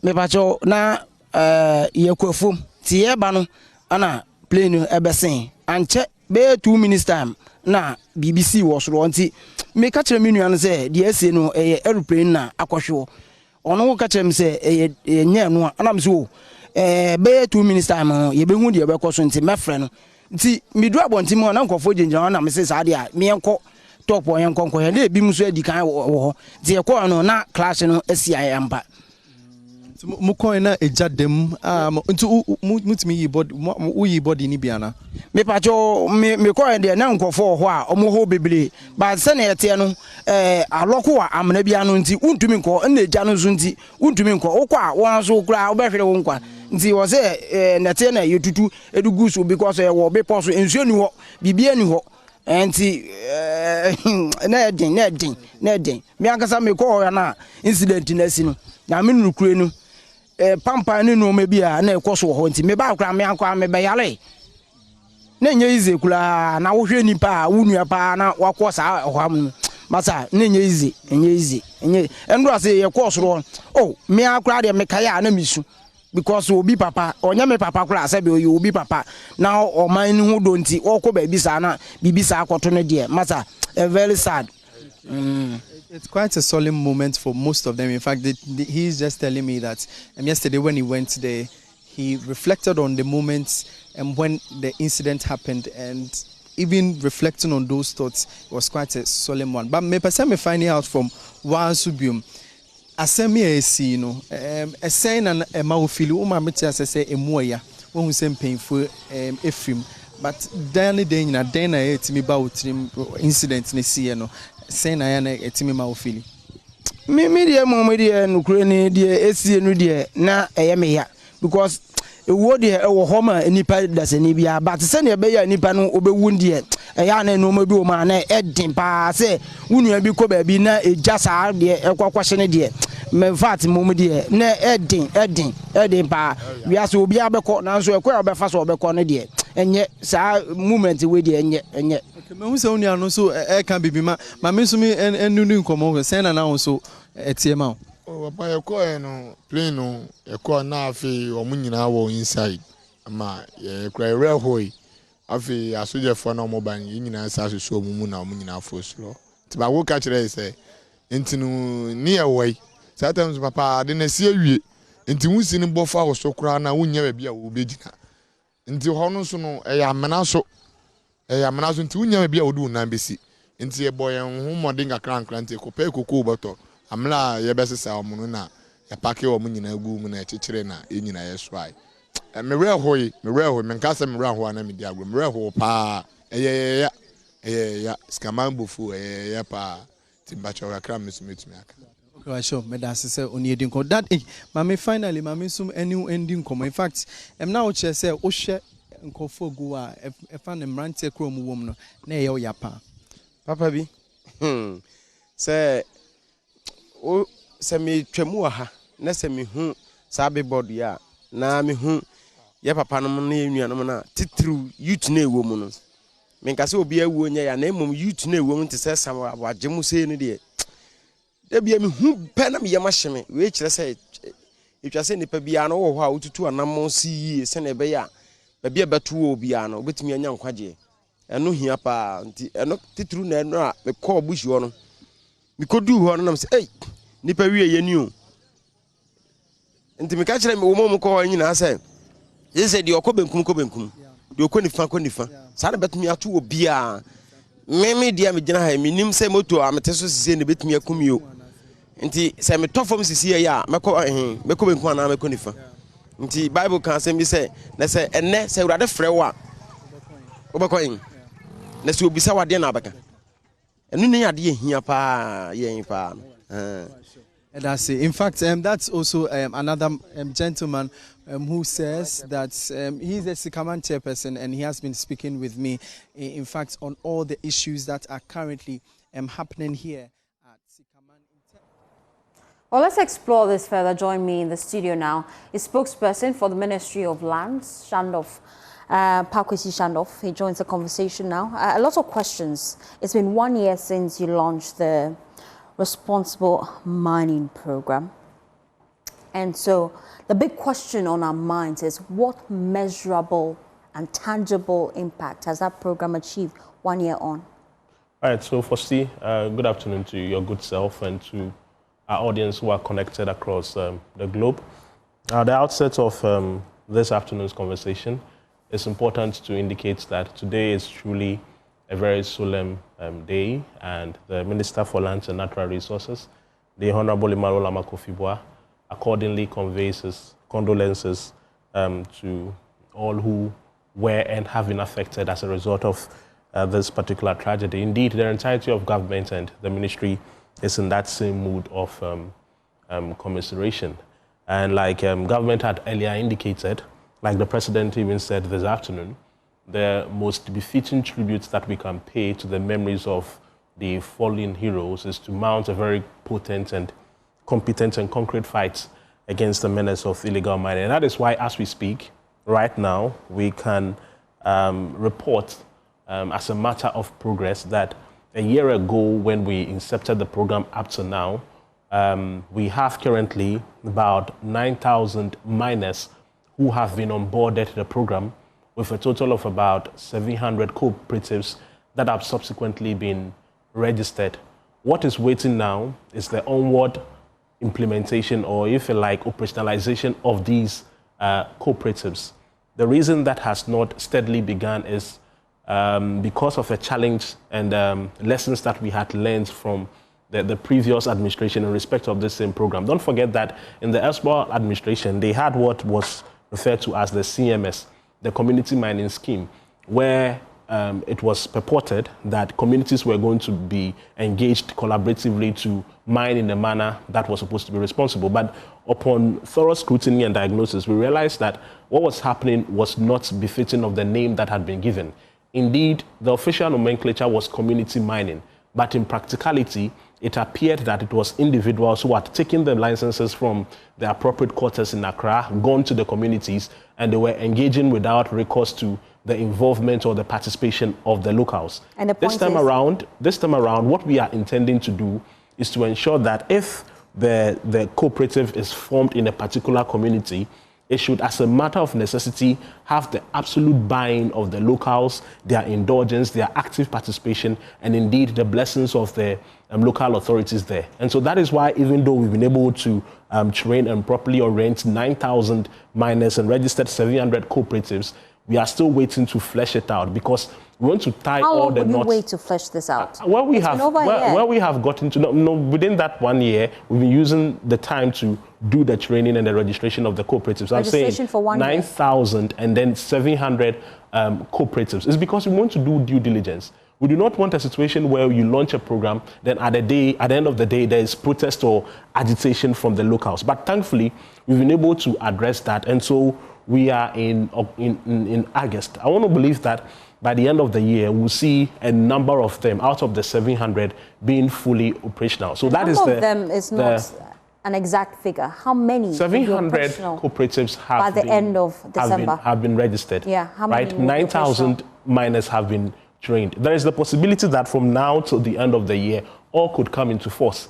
Because we have gotten, if you were to, quantify it numerically, we can say that we have done for each of the cooperatives, we've done almost 95% of the work. The remaining 5, I'm saying, if you spreaded it across the remaining 3 or 4 months to wrap up 2026, you could as well be having 100% manifestation. And that's a possibility as we speak. It's a possibility, but is it going to happen? That's what we want to find out. Of course. Realistically speaking. Realistically. We don't want to fumble around. We want specific answers. Is that what you're going to do at the end of the month? All 700 of them? 700 of them. And I'm saying that in terms of their preparedness, you have about 95% in terms of preparation rates. So that 5% I'm saying has gotten to do with making sure that there is no local agitation and ensuring that the relevant local authorities are brought on board. That's just a matter of stakeholder engagement. And so we believe that by the end of the year, the majority would be on full operational rollout. So that's my way of costing government and me, the taxpayer. The details of this particular program, the Responsible Cooperative Mining, is a very cost-intensive program, I should say. The entirety of the program, looking at the number of cooperatives that we want to register, it goes beyond 10 million cedis plus. It's way beyond that. Indeed, I'm not able to momentarily provide the specific figure, but we can agree that it's a cost-intensive enterprise. Perhaps after the discussion, I can give you the specific numbers for your onward probing and interrogation, but it's cost-intensive. However, it's worth it, because at the end of the day, you are training miners appropriately on how they should do mining responsibly and also offering alternative livelihoods to them. And despite this initiative, we're seeing illegal mining continue unabated in parts of the country. And so the big question on our minds is that, is this program even yielding results? We, like the minister, again, I want to quote him, as he indicated during his recent accountability series, the fight against illegal mining is not one that we have ever said can be won instantaneously. Indeed, we've always been under the impression that it's a fight that is progressive in nature. You deal with one issue, you progress to the other matter, you rectify it, and then you proceed to correct another anomaly. It's a very progressive discourse, and that is why he said that it should be treated or understood as a marathon and not a race. So, not a sprint. So yes, granted, the menace of illegal mining still continues to fester in certain parts of the country. But cumulatively, the good news, however, is that we are not where we used to be from 2025. Indeed, have we gotten to our final destination as well? Certainly not. But there is decent progress that we can count, including the successes that we've been able to chalk with COMSDEP. And let's talk about this decent progress you're referring to. How many lands have been reclaimed since you started this fight against illegal mining? How many water bodies have we seen come back to life? I want you to give me the specifics. So let's start first off with the water bodies. So we can all mention the principal water bodies in the country, vis-a-vis the Ankobra, the Pra, the Birim, and all of those places. Now, if you check the turbidity levels from 2024, indeed, just yesterday, there was an update from the Water Resources Commission by a communication to the effect that the turbidity data would be communicated by the end of this month, because what the Water Resources Commission normally does is that they conduct the assessment twice in a year. They've done the first one, awaiting the second. But even if you look at the numbers of the first one, to be very honest, it is not the case that the waters have been completely, fully purified. But if you compare it, you are seeing marginal improvements. The improvements may not be huge, they may not be grand, but it is giving an impression that the activities of NIMOS are beginning to produce, some results. So right now we're waiting for the publication of the second assessment. I'm sure it will be made available to you. The Water Resources Commission will provide that. Then we can all sit around the table and then do the proper analysis of the water quality. Now about land reclamation. The thing about reclamation is that again, it's a very cost-intensive enterprise. If you want to reclaim maybe a single hectare of land, okay, as we speak momentarily, you're looking at about, a figure that is perhaps more than, let's say, some $48,000. That is if you were to do for just a single hectare. How many have you? Right, and we have 5,500 hectares littered across the length and breadth. You lack the funds to reclaim the lands? So what the government is doing now is partnering with relevant agencies to do that. Corporate entities. As we speak, for example, Newmont has been brought on board in that regard. Zinjin Mining Company has also offered their support. And much recently, I'm sure you would have seen, some 800 acres were reclaimed in the Mansour Idibria, area. This was a few months ago, and the minister was happy to, inspect it. The land reclamation process is factually and honestly very cost-intensive, and so that is where government would need a lot of support. But there is a clear program to, as it were, have the lands restored, and so we are sticking to the program. Let me bring in Awola Sewa at this point in time. She is with Eco-Conscious Citizens. We appreciate your time here on the pulse. I'd like to start with your thoughts and assessment of this government's handling of illegal mining 1 year on as we celebrate the launch of that responsible mining program. Your thoughts, Awola? Well, first of all, good afternoon to you and your listeners. I also express my condolences to every single person who has lost somebody at point from the children. Awola, I can't seem to hear you clearly. You have to position rightly, and let's try one more time. Can you hear me any better? Loud and clear now. Right.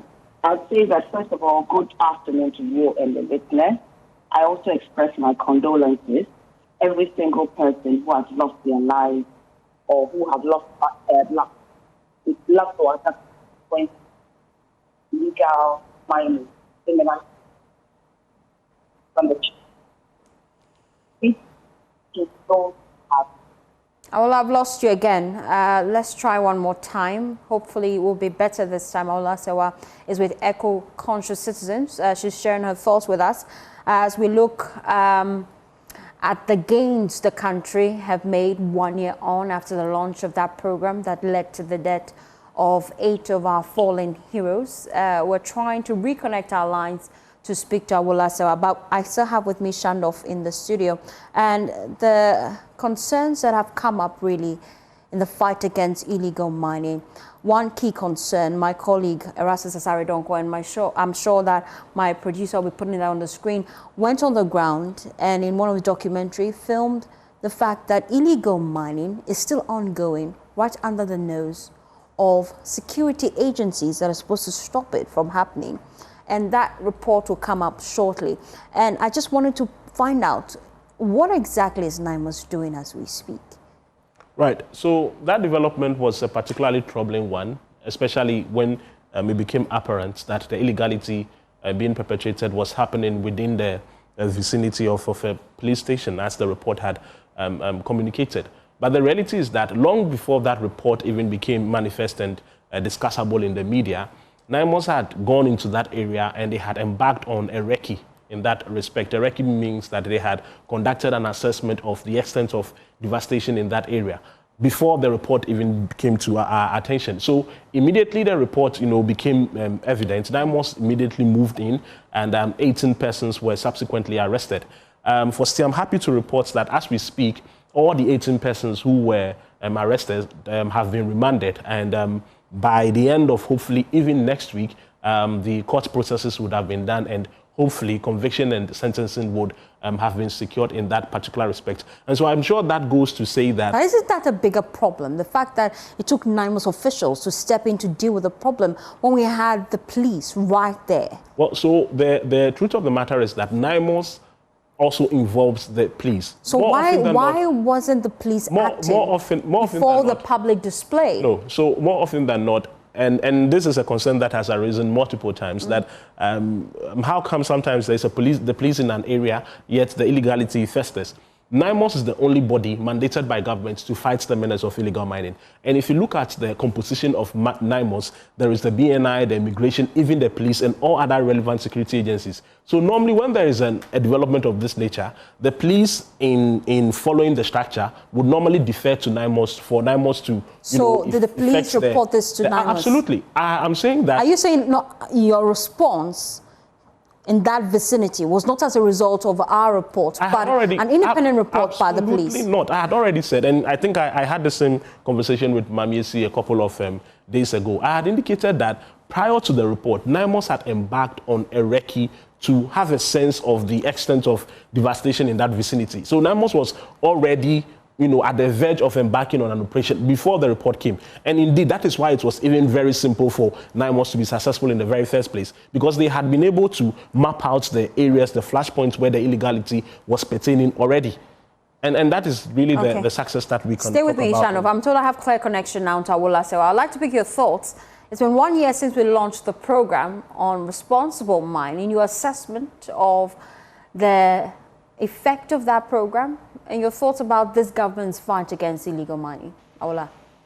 Good afternoon. Can you hear me better now? Much better, please. Right. Good afternoon to you and your listeners, and also to my brother Pakosi. What I'd like to say is that, first of all, my condolences, but it goes to everybody who has died in the course of this insanity, this ongoing ecocide. We have the children who are falling into open pits and have died. We have deformed babies. We have mothers who have lost their lives giving birth as a consequence of mercury poisoning. And, of course, we have the police officers who drowned while trying to chase illegal mining on our water body. So everybody who has died, we owe it to them to do something about this menace, this ecocide that is destroying Ghana. Now, having said that, we're looking at the situation right now. I want to be very, very clear about responsible mining. You can call it community mining, you can call it responsible mining, you can call it any name you like. The reality is that unless you have the resources and you are going to monitor and you are going to ensure that those who have the licenses go in accordance with the parameters of their license, it's not going to be particularly helpful. We saw what happened with community mining, which in many cases was just illegal mining. Now you have responsible mining. Fantastic. What needs to happen is that the monitoring has to take place. As Professor Frimpong said, if you have a mining license, but you go outside the parameters of your license, you're engaged in illegal mining. I have a driving license. If I drive on the walkway or I drive while intoxicated, I'm involved in, reckless driving. The fact that I have a license doesn't mean that I'm necessarily doing what I should do. So, I'm a bit concerned at the number of licenses being issued. Are we in a position to monitor and to ensure that all those who have licenses are going to go according to the parameters of their license?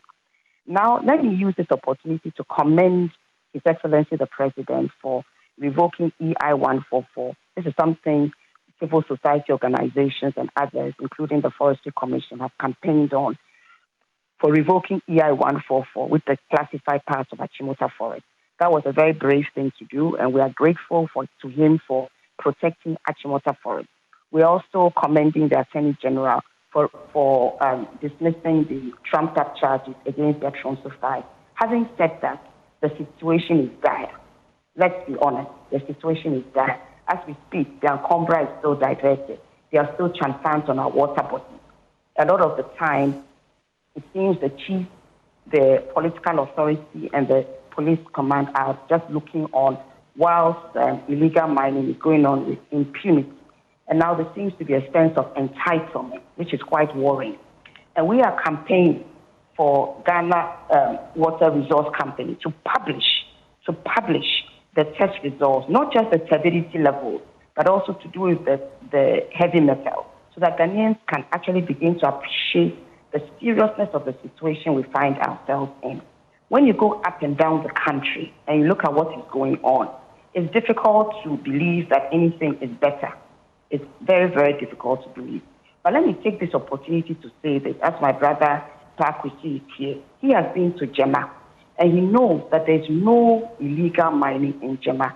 Jema is in the Iowin municipality. In fact, it's the only community in that area where there's no illegal mining, simply because the chief, Nana Enoku II, the community champion, Father JB, have mobilized the community, and they have formed JAGA, Jema Anti-Galamsey Advocacy, and they do patrols, and they are able to keep their rainforest and their water bodies pristine. So the question that begs an answer, if Jema can do it, why can't other communities do it? It's quite simple. Illegal mining can only go on if either the chiefs are involved, the political authority, whether the MCE, DCE, whatever are involved, or the police command is not doing what it should do. But if the chief, the political authority, and the police command come together and say no illegal mining, it will be very, very difficult for illegal mining to thrive in the way it's thriving. Right now, eco-conscious citizens have a campaign called Itiwa Matters, and we are campaigning for Itiwa Forest Reserve to be made a national park. Why? Because the once pristine Itiwa Forest, the source of water to over 5 million Ghanaians, because the Birim, the Ayensu, and the Densu take their source from Itiwa Forest Reserve. It's under siege from illegal mining. Now making it national park would afford it more protection. The situation is dire. I'm told that in Chibi they haven't had pipe-borne water since last year because of the mayhem caused by the illegal miners. So we have nothing to celebrate. There's a very, very difficult situation at hand, and we owe it to all who have died as a consequence of irresponsible mining to get to grips with the situation. We can do it. All we need is a political will.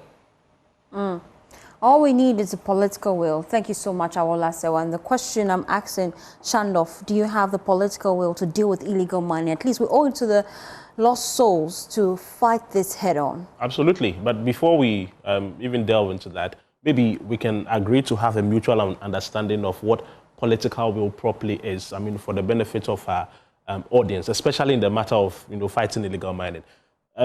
Firstly, it's very simple. It's basically the boldness and the confidence and the temerity of the government of the day, the holders of power, to do something very simple. That is to crack the whip regardless of whose ox is God. That is basically the political will in the context of the fight against illegal mining. So to answer the question, do we have it? You would have to first of all examine the position of the President, His Excellency John Dramani Mahama, and the Sector Minister, Honorable Amakufibua. In answering, I'm saying that you have to examine their dispositions. For example, but disposition is not enough. No, disposition is to form the basis. The disposition is you just have to tell us, are you committed or not? It's a personal pledge that this administration can make regardless of what the optics look like. Absolutely, I agree with you. But it's not a yes or no thing. It has to be evident in conduct. So yes, I can say it is yes, but I'm going to give you the consequential conduct for which reason I'm saying there is an abundance of political will. For example, look at the establishment of the National Democratic Congress, for instance, the party as a whole, such a grand institution. And then the moment we came into government, somewhere last year, you had 2 leading members of the party, being promptly investigated by IOCO. I'm talking about the party's national organizer and the party's 3rd national vice chairman. Now, contrast this to the dispensation where once upon a time, a regional chairman of the party was accused of being involved in illegal mining. And then we have the president of the day coming out to completely clear him. I'm sure now we know that the determination of the court, of course, has given us a very different impression. But the point is that I'm saying compare that disposition where the government of the day can afford to investigate its own people. Valid question. What is the progress of that particular investigation? Much recently, the AG had cause to say that it is still in the process of coming to a conclusion on that matter. But between the president of the day coming out to conclusively clear a regional chairman and then another dispensation, another realm of government now going after its own people, let me properly say that, investigating its own people, which of the two would any country want and which of the two would any people embrace as absolute political will in the fight against illegal mining? So to answer your question, yes, there is an abundance of it postured in the disposition of the sector minister, Honorable Amakufibwa. And let me just say this as we prepare to wrap up. This is not empty platitude or, if like, vain, glorifications. And it's also not because, yes, I work with the sector minister. But firstly, I can tell you, if you take Honorable Amakufibwa out of the equation, the Galamsey fight would have been far worse than we are experiencing now. I'm not saying we have gotten to a perfect One of the concerns raised by opposition MPP, I'll allow you to make that point. No problem, I will. One of the concerns raised by the opposition MPP, you won't, you would go on and answer the question, is the concern that whilst in opposition, you said declaring a state of emergency is the only way to deal with this fight substantively. Now in power, you are holding different consultation and you say that you don't have the go-ahead of individuals and key state officials. Back to what I was saying. Go ahead. Absolutely. I'm going to... With that. And so that's a question we're asking. Are you sure you want to fight illegal mining? I'm going to respond promptly to your question on the declaration of a state of emergency. But let me finish what I was saying in just 30 seconds. I'm saying that take the Honorable Emmanuel Amakufibwa out of the equation, and Galamsey would have been far worse. Why? Because the complicity is widespread. So the active agent, the captain of the ship that you need to be able to make relevant progress is one who is able to say that, look, it doesn't matter even if my own people are involved. I have the temerity and willingness of heart to crack the whip. And that has been the disposition of the sector minister so far. Reason for which, even though we do not have perfect progress, we can all agree that there has been some decent advancement in dealing with this particular canker. Now, on the matter of the declaration of a state of emergency, and it's a very valid concern. Yes, back in opposition, there were persons in the NDC who indicated that, look, a state of emergency was the way to go. So now it is beginning to look contradictory. If the popular chant of voice, chorus that was echoed prominently back in opposition was the fact that a state of emergency should be declared, why is there a departure from that stance? I think in answering that, we would have to look at the precipitating factors.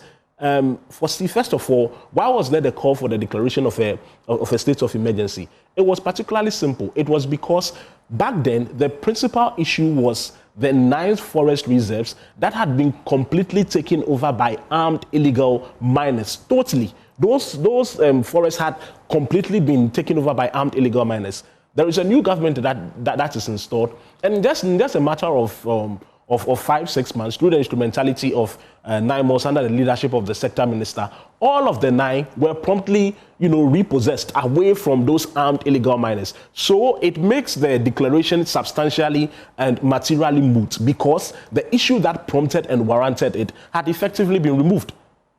In any case, the President of the Republic has also even said that even though substantially it is no longer a necessity, when we get to any phase of this fight and based on security and intelligence assessment, it's necessary for us to, install that particular arrangement. It will be brought back. And so it's not an arrangement that is totally off the table, but circumstantially, it is no longer a threat because the factor that made it, a prominent advocacy has now been removed. The 9 forest reserves have all been repossessed.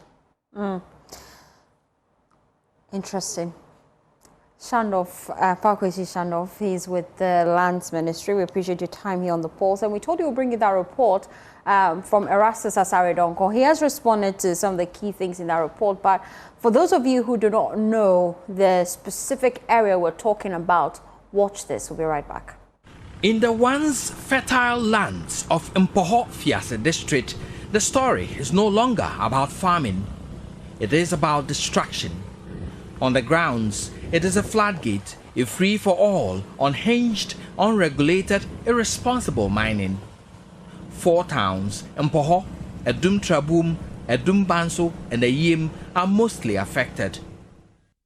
Here, in Mpoho, It's almost as if mining illegally is legal.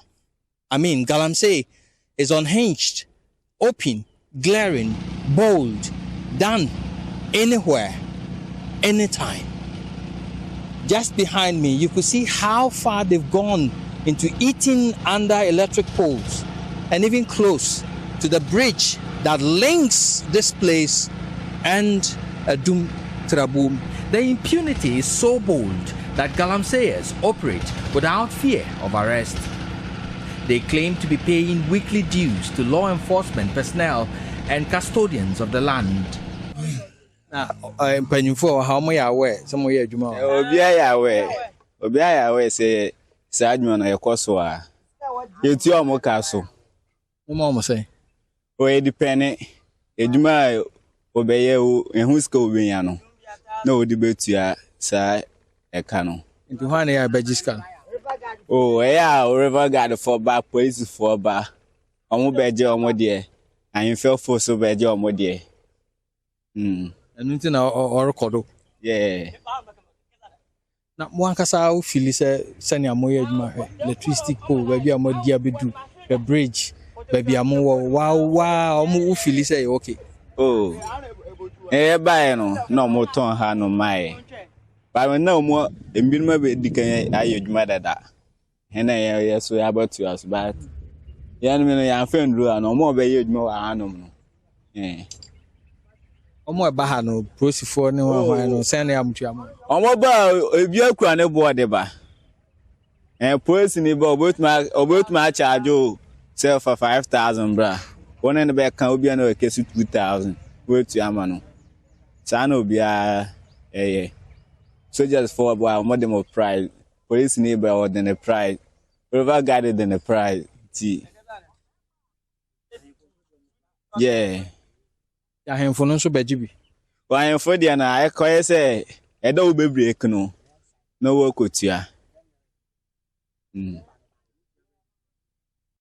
The situation has reached a breaking point.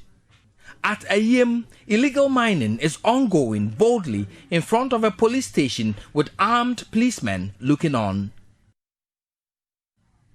The illegal miners have forcefully invaded farms, turning acres of cocoa and other food crops into craters and mud. This elderly couple, 56-year-old Olivia Teria and her husband, 60-year-old Samuel Bentum, have had their farm taken over by the illegal miners here.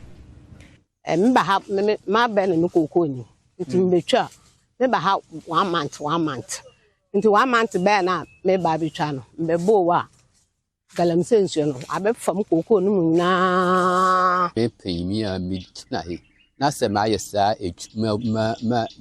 ma we na se wo abofra eduska ti the best ma dia.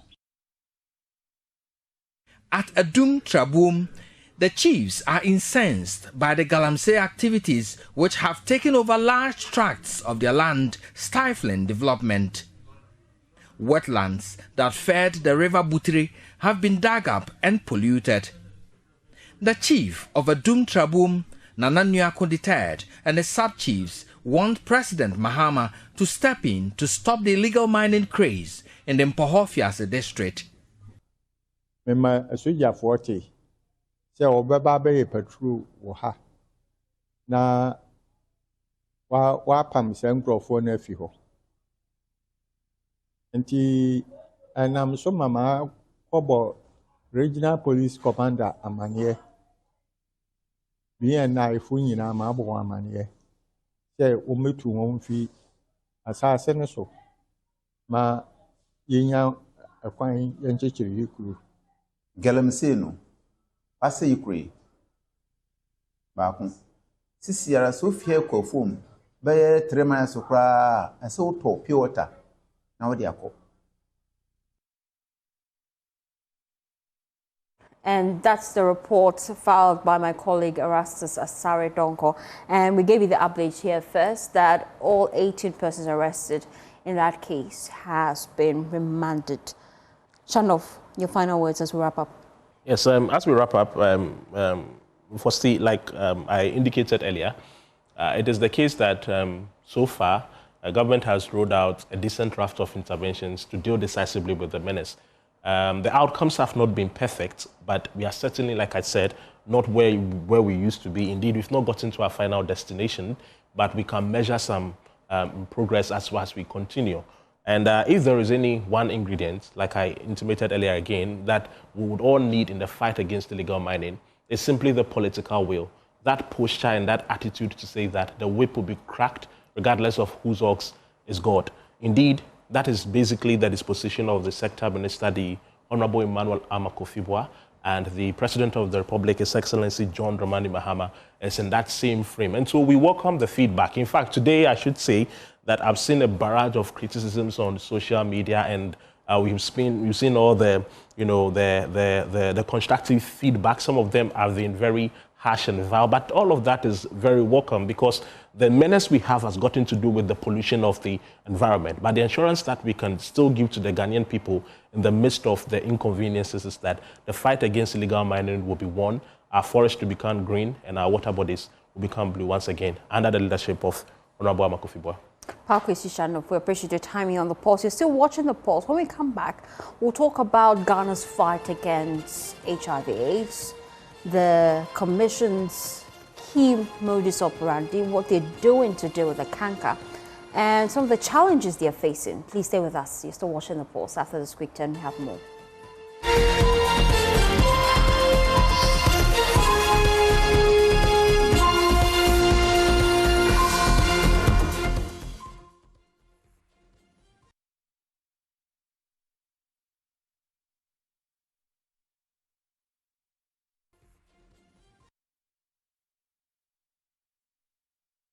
Thanks for staying with us right here on The Pulse. Let's talk about Ghana's AIDS Commission. Now, with recent estimates from the Ghana AIDS Commission indicating that about 13,000 new HIV infections were recorded in 2005, bringing the number of people living with HIV in Ghana to over 337,000. JoyNews is engaging the Director General of the Ghana AIDS Commission this afternoon just to assess the country's progress in controlling the spread of HIV and achieving the global targets that we have also set for ourselves. But before we get into Ghana's response and, of course, our policy measures, my colleague Maxwell Aklobeto of our research desk joins me in the studio just to break down the recent figures we have from the Ghana AIDS Commission with regards to the estimates for HIV infection for the year 2025. Maxwell is with me in the studio. You've been analyzing the latest HIV data. What exactly do we know? Yeah, so firstly, as you rightly said, the Ghana AIDS Commission has revealed or released its 2025 estimates. And from the estimate, we have over 337,000 people currently living with HIV in the country. And it has to do with 2025. We had, what we used to have was 2024, but the current one has to do with 2025. In next year, we'll be getting the 2026 estimate. But one interesting thing that we have to look at is the difference when it comes to the comparison to what we used to have for 2024. In 2024, we were dealing with 334,721 people living with HIV. But we have seen a 0.8% jump to this figure, and currently we are doing 337,435 firstly. But this is where we need to actually get the work of the Ghana AIDS Commission in our mind, because the new infections has dropped from somewhere around 15,000 to 13,951 firstly. It used to be around 15,291, but currently we've dropped by more than actually 2,000 persons. That's when it comes to the new infection. And new infections, let's look at the age group, because this is where they actually study when it comes to policy planning. Because children, the 0 to 14, we can classify them as children. We have 8.8% of this age group that are constituting the new infections. When you look at 10 to 19, you can call them the teenagers. They recorded 8.5% firstly. But let's look at the youth. That's the 15 to 24 age group. They are recording 27%. 0.5% of the new infections. And I think Director will actually answer what is going on among the youth that's contributing to them recording the highest new infections in the country. I've also seen 15 plus. Yeah, 15 plus has to deal with from 15 to whatever age we can name it. But this has to do with the youth in mind, in focus. 15 to 24 years, they are recording 27.5%. But you see, when you add the children that are the 0 to 14 to the 15 plus, it should give you 100%. But due to policy planning, the Ghana AIDS Commission has to actually bring out the youth because of the new infection, how they have recorded the largest figure. So this figure and this figure are not part of the combination of this. So if you add these two, all these four figures, it will give you more than 100%. So that's not mathematically logical reason to actually add them. So if you want to add, you add the 0 to 14 and the 15 plus, that will give you the breakdown, children and then the adults. But for the youth, because they recorded the highest level of new infection, we have 27.5% for ST. Now, let's look at the UNAIDS target, which has to do, they call it the 95-95-95 target, because this is a target adopted by all members of the United Nations in June 2021, that by 2030, they want to actually end AIDS as a public health threat by 2030. So the first 95 has to do with the fact that all people who are living with the HIV should know their status. They should get tested and know their status. And of those 95% who know that their status, they should be on treatment, ART. And then of those who are on treatment, the 95% who are on treatment again, 95% of those people should be virally suppressed. But currently, this is where Ghana stands. So we are moving towards 2030. By 2030, we should achieve the 95-95-95. Ghana stands at, we have 100% of people living with HIV. That one is the base.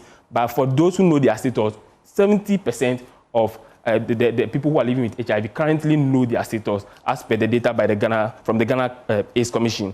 And of those 70%, 81% of them are on treatment. And of those 81% who are on treatment, 92 of them have already achieved the viral suppression load first now. Thank you so much, Maxwell Akloboto. Well, we're joined in the studio now by the Director General of the Ghana AIDS Commission, Dr. Kamasel Prosper Akambong. We appreciate your time here on the Pulse. And we're just looking at the latest data, really. We're seeing a decline in new HIV infection, but the number of people living with HIV seem to have increased. What exactly is happening there? Reconcile the numbers for me. Thank you very much. On this solemn day, let me join Ghanaians to commemorate the lives of 8 gallant men who, fighting a canker that is eating into our society, lost their lives in service to Ghana and mankind. And we continue to pray for their peaceful repose and get favor in the eyes of the Lord.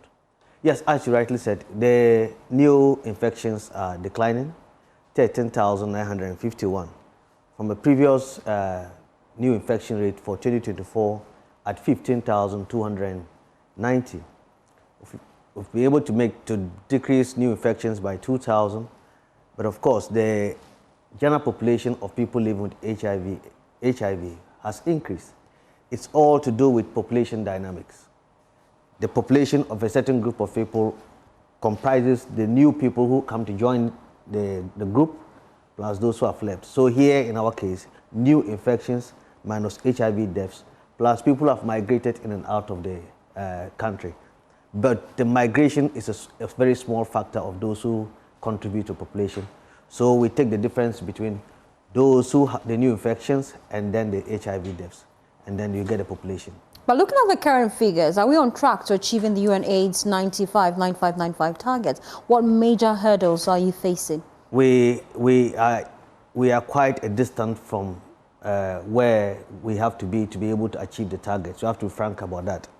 Because the first 95 for the UN target, as Maxwell rightly said, comprises of people who should know their status. If you don't test, you don't get to know your status. And if you know your status, you have to be on treatment. If you're not consistent with your treatment, you don't get to get your viral suppression. So our biggest hurdle is to get many people to test so that we get to know the true population of people who have HIV, and then we can roll those people onto treatment. Now, the last 95, where we are at 92%, that's where people have their viruses suppressed, indicates that if you are on treatment, the drugs are effective enough for you to suppress your virus. That's what it means. So our aim is to get many people to test, and then after testing, we put them on treatment, maintain them on treatment till they get to virus suppression.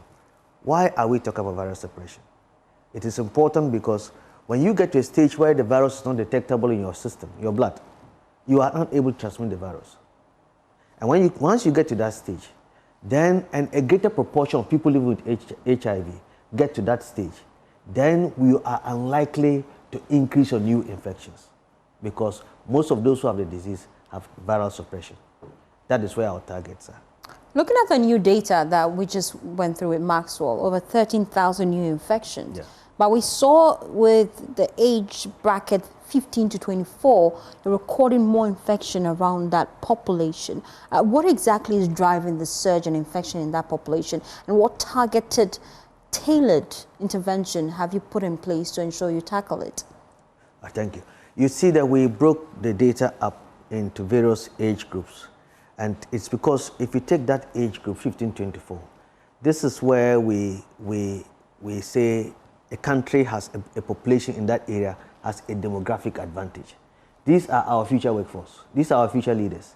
These are the people who would soon come to be the engineers, the doctors, the artisans, professional artisans in all aspects of our economy. And if these people have to get infected so early and have to live with the disease for a very long time, we are getting a lot of our workforce, future workforce, into treatment cascades. And it's not only about their lives and their economic well-being, it's also about they having to contribute to the burden of disease care. Because we spend over $55 per year, per person, treating every person living with HIV/AIDS. And if you can imagine a big population of people living with HIV, it becomes more expensive to deal with. Why do we have increased infection in those that age group? One, I would say, well, you would remember some time ago that the airwaves, the radio stations, TV stations used to be blaring with messages of HIV/AIDS, abstain from sex, be faithful, use condom, and then be careful with your lifestyle.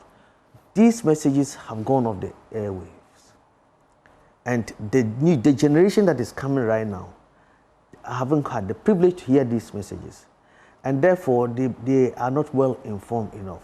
The medium they also use to communicate is not the traditional way we used to do. It's social media and other aspects. So what we're doing is trying to reach them. What they're trying to do is to reach to them through the medium that they know very well, social media and other aspects of media communication, electronic media. So Ghana Youth Commission, in helping to do that, have established a youth desk. You can't solve the problems of the youth without the youth. We have a youth desk whom we are working with, and we have 3 coordinators within the youth desk who would work with all youth groups across the country to be able to bring the appropriate messaging to their age group. More importantly, we are bringing information about pre-exposure prophylaxis. Now let me tell you a little bit about pre-exposure prophylaxis.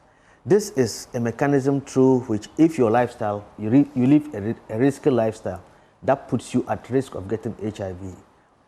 You can preemptively take medications to prevent you from getting it because of your lifestyle. You know, this is how I live my lifestyle, and therefore I need protection. Or post-exposure prophylaxis, where you have unintended action that you've undertaken, which you had not protected yourself enough. You can go to have medications to prevent you from getting HIV. First of all, you test and make sure you are negative, and then you take a protocol of medication, and then you can prevent yourself from getting HIV. But more importantly, we want to introduce in the first part of 2027 a new drug, which is the new kid on the block, called lenacapavir.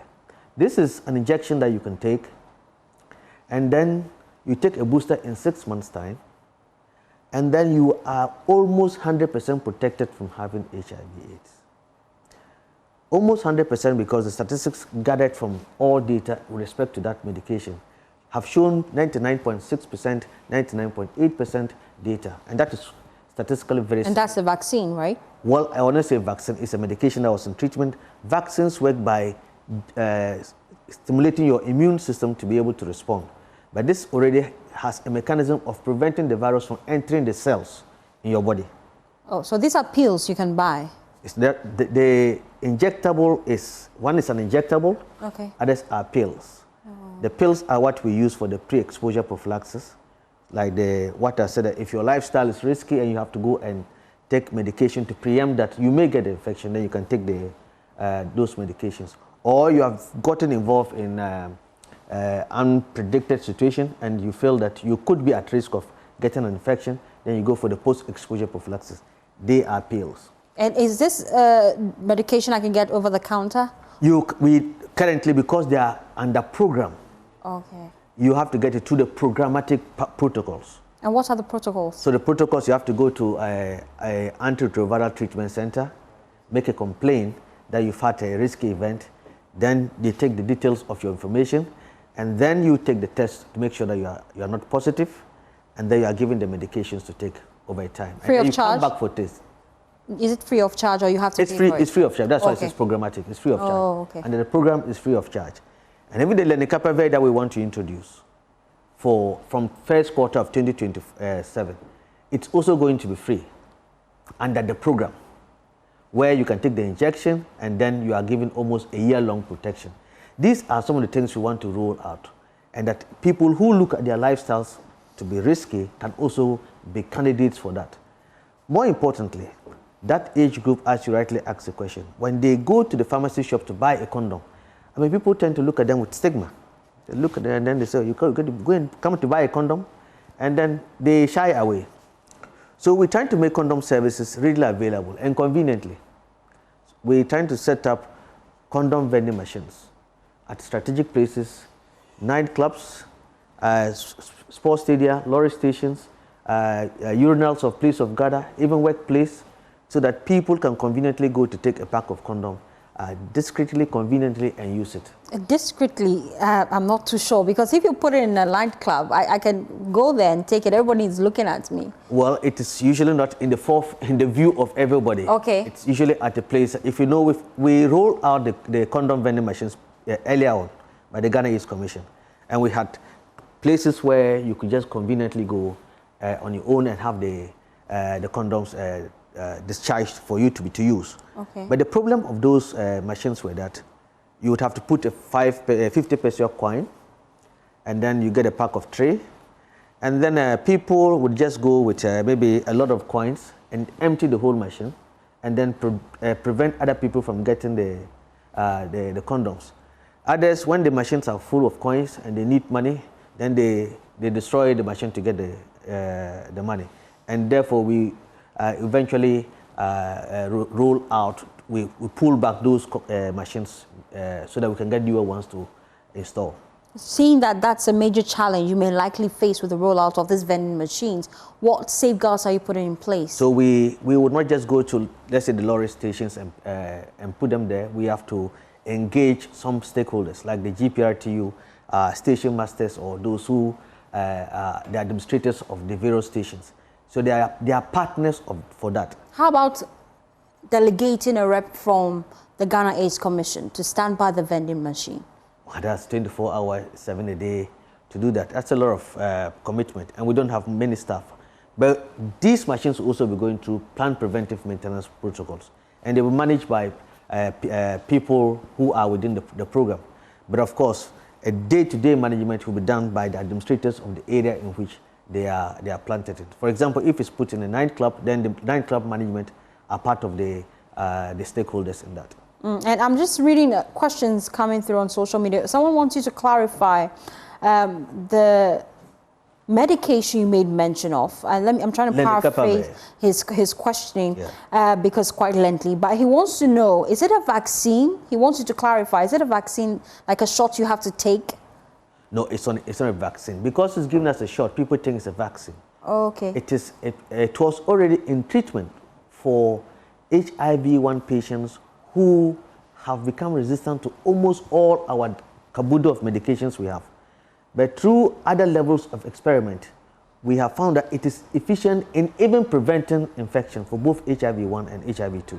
So it was in the system, but for the experimentation for it to be used for the preventive aspect of HIV, That is where the new study is talking about. And how potent is it? It's very potent. It's very efficacious. Let me say efficacious, not potent. How long would it last if So you it take is for a shot? a year. A shot is taken and then you are protected. 6 months, you take a booster on the previous shot, and then it lasts you for a year. So every year you have to go back to the center? Every year you have to go back. But of course, you get nearly 100% protection. I see. And well, there are lots of questions coming on social media. We'll try and read all of them, but let me ask you my own questions as well, because a lot of questions are in my mind. Some of the most disadvantaged groups, based on survey, historically, are adolescent girls. And so I'm wondering what targeted intervention you have to help this vulnerable group. So if you look at the statistics, if Maxwell had gone deeper into the statistics, you would see that for each age group that we did the statistical analysis, females are more affected than males. And all that is because of the anatomy of the female genitalia, because it virtually receives the sperms, and then which may be carrying the virus, and then they can easily get the infection. Yes, so females are most affected. And therefore, the adolescent young girl and women, we have a special program for them through outreaches. In fact, the Ghana AIDS Commission, together with Her Excellency, the First Lady, we have run 3 outreach programs targeting adolescent young girls and women, helping them to test and linking them to treatment and giving them advices and education. Now, specifically what we're doing for them is that they are part of a vulnerable group. We have key populations and vulnerable group. So, and they are vulnerable because these are an age group that are unable to safely negotiate safe sex for themselves in certain situations. Or they are probably not well informed about how to negotiate for safe sex. And therefore, that vulnerability increases in them. So through education and letting them know how to take protection for themselves, giving them access to PrEP, the pre-exposure prophylaxis services, giving them access to post-exposure prophylaxis services, and as well as linkage to treatment and support is what we are targeting them for.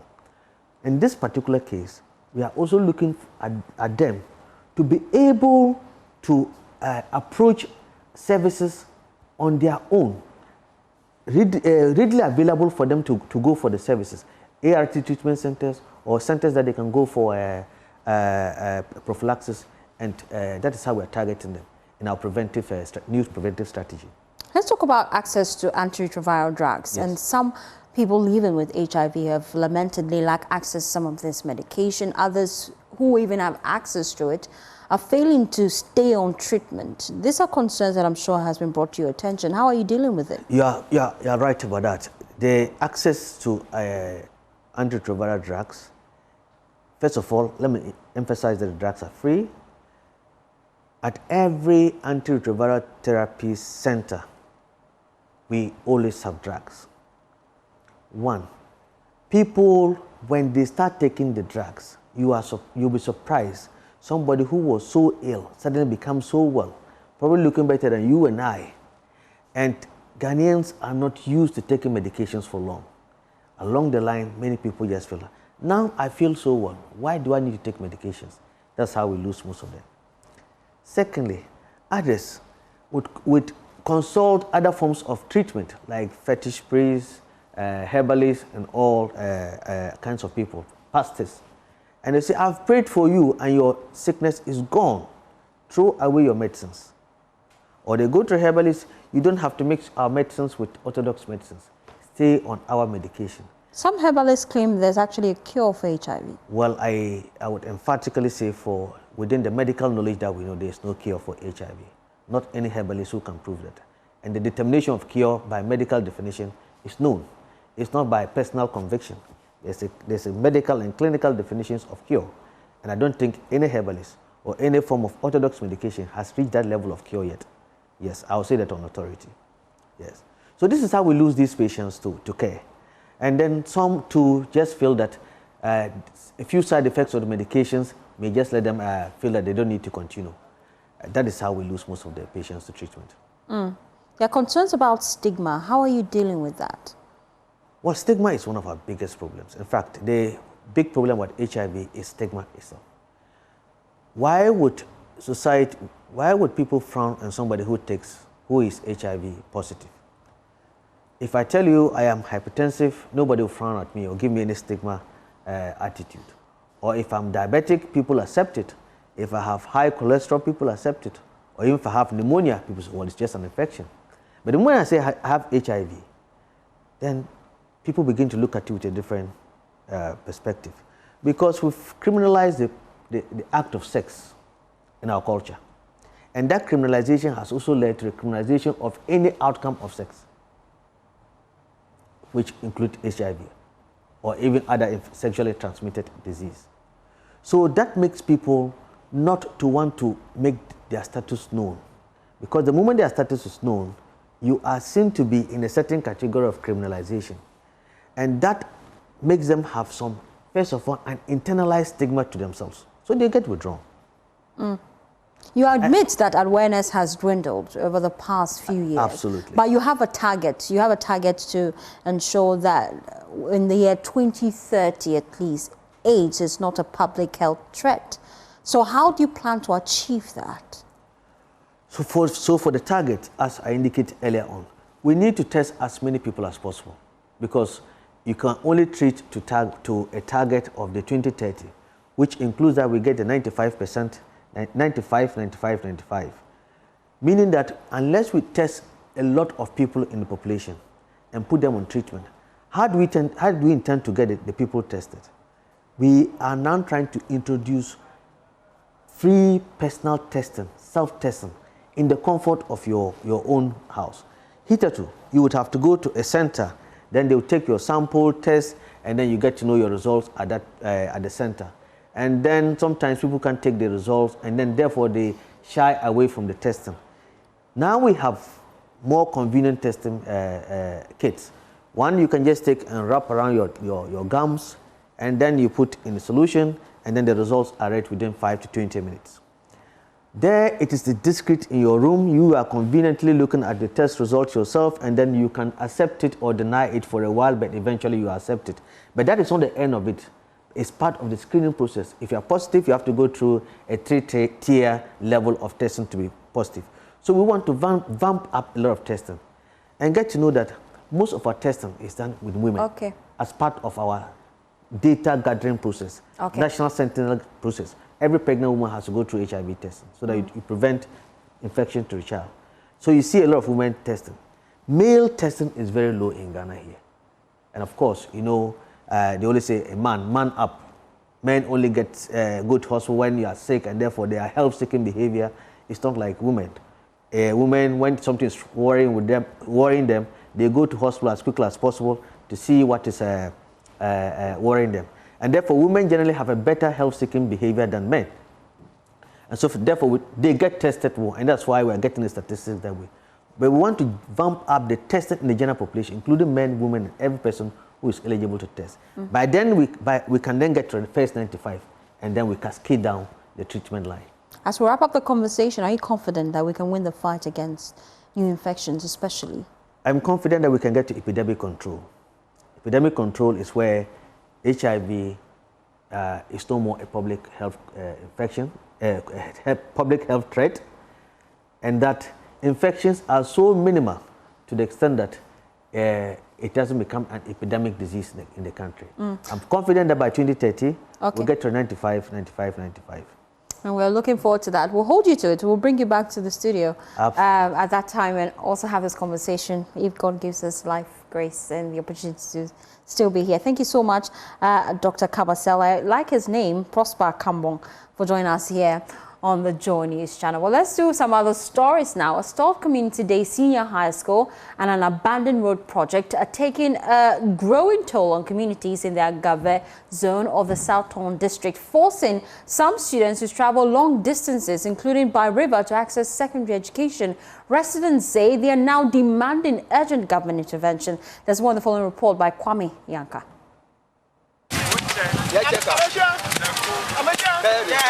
Instead of welcoming students, the unfinished E-block at Agavesondo in the South Thorn district of the Volta region has been reclaimed by bushes, while families watch their children make dangerous journeys each day, in some cases cross rivers to access secondary education. Community members have continued to clear the overgrown weeds through regular cleanup exercises in an effort to preserve the abandoned school project. The residents of 8 electoral areas in the Agave zone have issued an ultimatum to government to resume work on the abandoned Community Day Senior High School. The residents warn that if the engagement fails to produce concrete commitment, they will embark on a demonstration to press home their demands. The people you see around means that they are yearning for this project that has been started for some time now, but seems to be abandoned.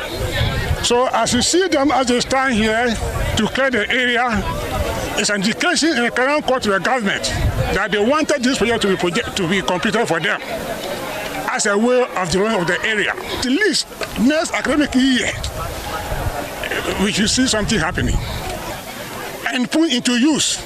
Once they put the project into use, the road must also be connected for the people. The people will be voting. What do they vote for? They vote for what? Development. So this is an appeal in a Crown Court to the government that people have been waiting for long. Every day, parents are forced to spend extra money on transport because our children have to travel to other communities to attend school. While this building remains abandoned, we want a better future for our children because they are the ones who will grow up to help develop this country. Leading the 8 assembly members, Assemblyman for Agave Afedume, Christian Kwesi Boyeho, says the E-block project has remained abandoned for years, forcing many students to travel long distances. The school has been abandoned. It has been in the bush for a very long time up to now. Our people, most especially those who complete JHS, have to have access to this school, but they can't go. They have to travel far. Some of them have to take risk, travel by river before they go to school at Dabala, Sugakope, Agbakope. During the 2024 campaign, our president, His Excellency John Dramani Mahama, came to Sugakope. He promised the people of Southtown that when he is being given the knob, he is going to see to it that the E-block will be completed. Agave Apeduma Road from Gradisco right through Asidowi to Agbeve will also be constructed. Queen Mother of Agave Avegagome, Mama Aboku II, says the abandoned school project has become a symbol of broken promises and is appealing to President John Mahama to ensure its completion. It is heartbreaking to see the Community Day Senior High School, started by government in 2016, left to deteriorate. The community's regular cleanup exercises to clear overgrown weeds demonstrate how much we value the project and our determination to preserve it despite the delay. The school remains at the same stage it was left nearly a decade ago, and I'm pleading with government to complete it in time to admit students for the next academic year. From Agavesondo in the South Thorn district of the Volta region, this has been Kwame Yanka for JoyNews.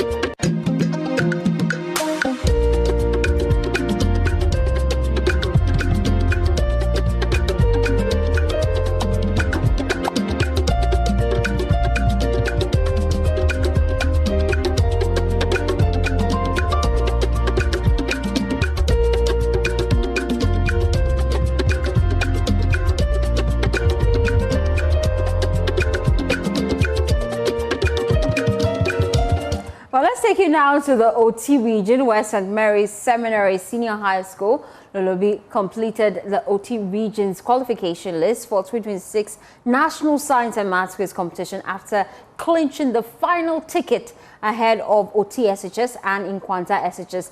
The victory brings the OT regional qualifiers to a close. There's more in the following report. The color is blue.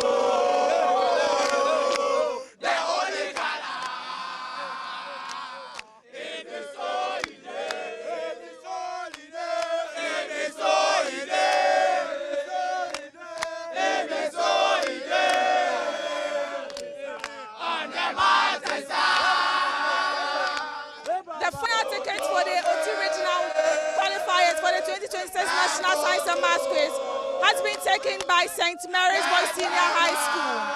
The boys are really excited.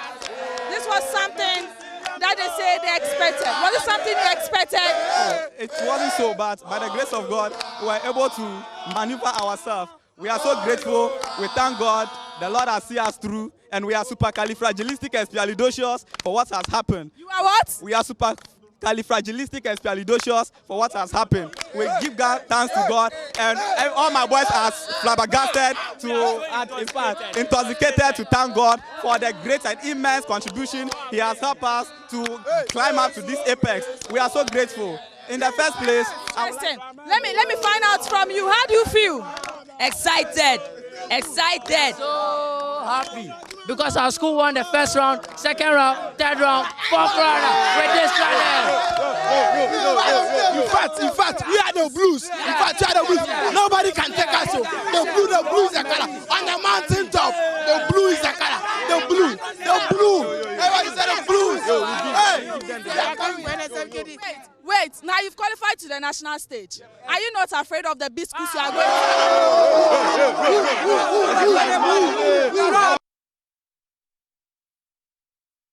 Well, let's take you now to Tamale, where Zabzugu SHS has suffered a heartbreaking blow after failing to end their 5-year NSMQ qualification drought following their defeat to Tamale SHS. Michelle Latte has more in the following report.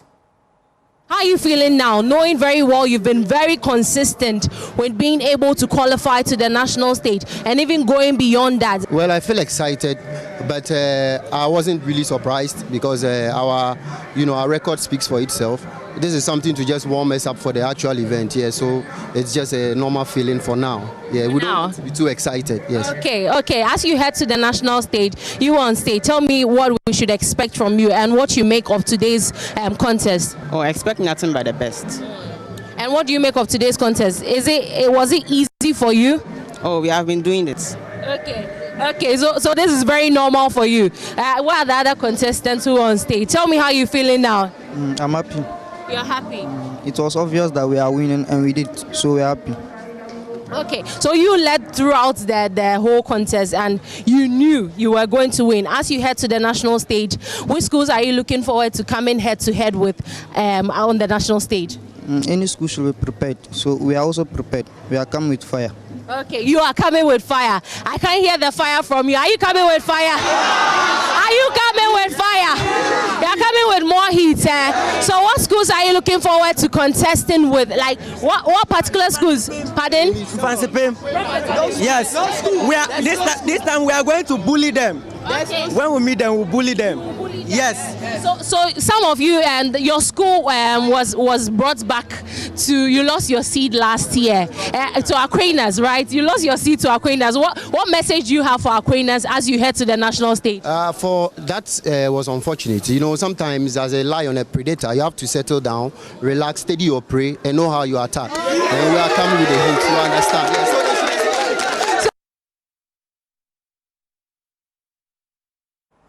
let's do some other stories right here on The Pulse. After enduring several extreme heat waves this summer, Europe is facing another consequence of climate change these days. Rivers across the continent are carrying little water, and that is creating massive problems for several industries. Well, Lars Walker is with DW. He joins us live from Berlin. Lars, glad to have you on the show. What exactly is the latest on the water levels? Unfortunately, the latest is that things are just getting worse. We've seen low water levels in some of Europe's biggest and most important rivers for a few weeks now. But as we're dealing with heat wave after heat wave, and as we haven't had any major rainfall at all, the rivers are just drying up at a pace we haven't seen in previous years, because we've obviously had droughts here before, or a dry spell at least. We've had low levels of water in rivers, and sometimes we've had a way too low levels. However, that usually happened around the end of summer, maybe towards fall. And this year, we're seeing rivers drop to absolutely critical levels, and in many cases below these levels way too early. Two of the most watched levels, as a matter of fact, are the Rhine in Cologne, where they've just seen a historic low, and it's the same in Duisburg, at the heart of the coal and steel country, where the level was taken in the Ruhr River just before it flows into the Rhine. What exactly is the impact so far on the economy? The low water levels really impact a whole lot of industries. As a matter of fact, I just ran into a colleague here at work who told me that he's taken a river cruise up the Rhine in a week or two. And as he told me, we both knew that that trip might not happen after all. So tourism is definitely affected by the drought. But that's far from the worst consequences we're seeing. More important than tourism is, of course, shipping and logistics. Among the commodities transported on the Rhine in particular are stone and earth, building materials, ores, coal, as well as also liquid petroleum products, chemicals, and they're currently going on barges that can often carry only half their usual load. So transport costs are already rising due to the distribution of cargo across multiple vessels now. Oh, and then there's energy, of course. France had to shut down 3 nuclear power plants almost a month ago already because the adjacent river didn't provide enough water for cooling. And now power plants in Romania and Hungary were also shut down for the same reason. In Hungary, those plants provide a third of the country's energy supply. And I'm interested in what government is doing to elevate the situation. Right now, they're putting together a task force to deal with all the problems the industry has, including providing additional port storage capacity for hazardous goods, extra rail capacity. That, as it's pretty clear, they can't currently solve the problem, but only deal with it. Other than that, there's a broad understanding that not all too much can actually be done, because we're dealing with the long-term effect of climate change. Here's the gist of it. Climate change has not only led to hotter days with more water evaporating, but also to melting glaciers in the Alps and in other mountain ranges, which again leads to less water being stored there to melt away in spring and fill up the rivers going north later in the year. So as the planet heats up, we'll likely see more droughts and experience more problems rather than less, and there aren't any short-term solutions available. Thank you so much, Lars. And you're still watching The Pulse. We appreciate your time and company for the past 3 hours. But it's time now for me to take you all the way.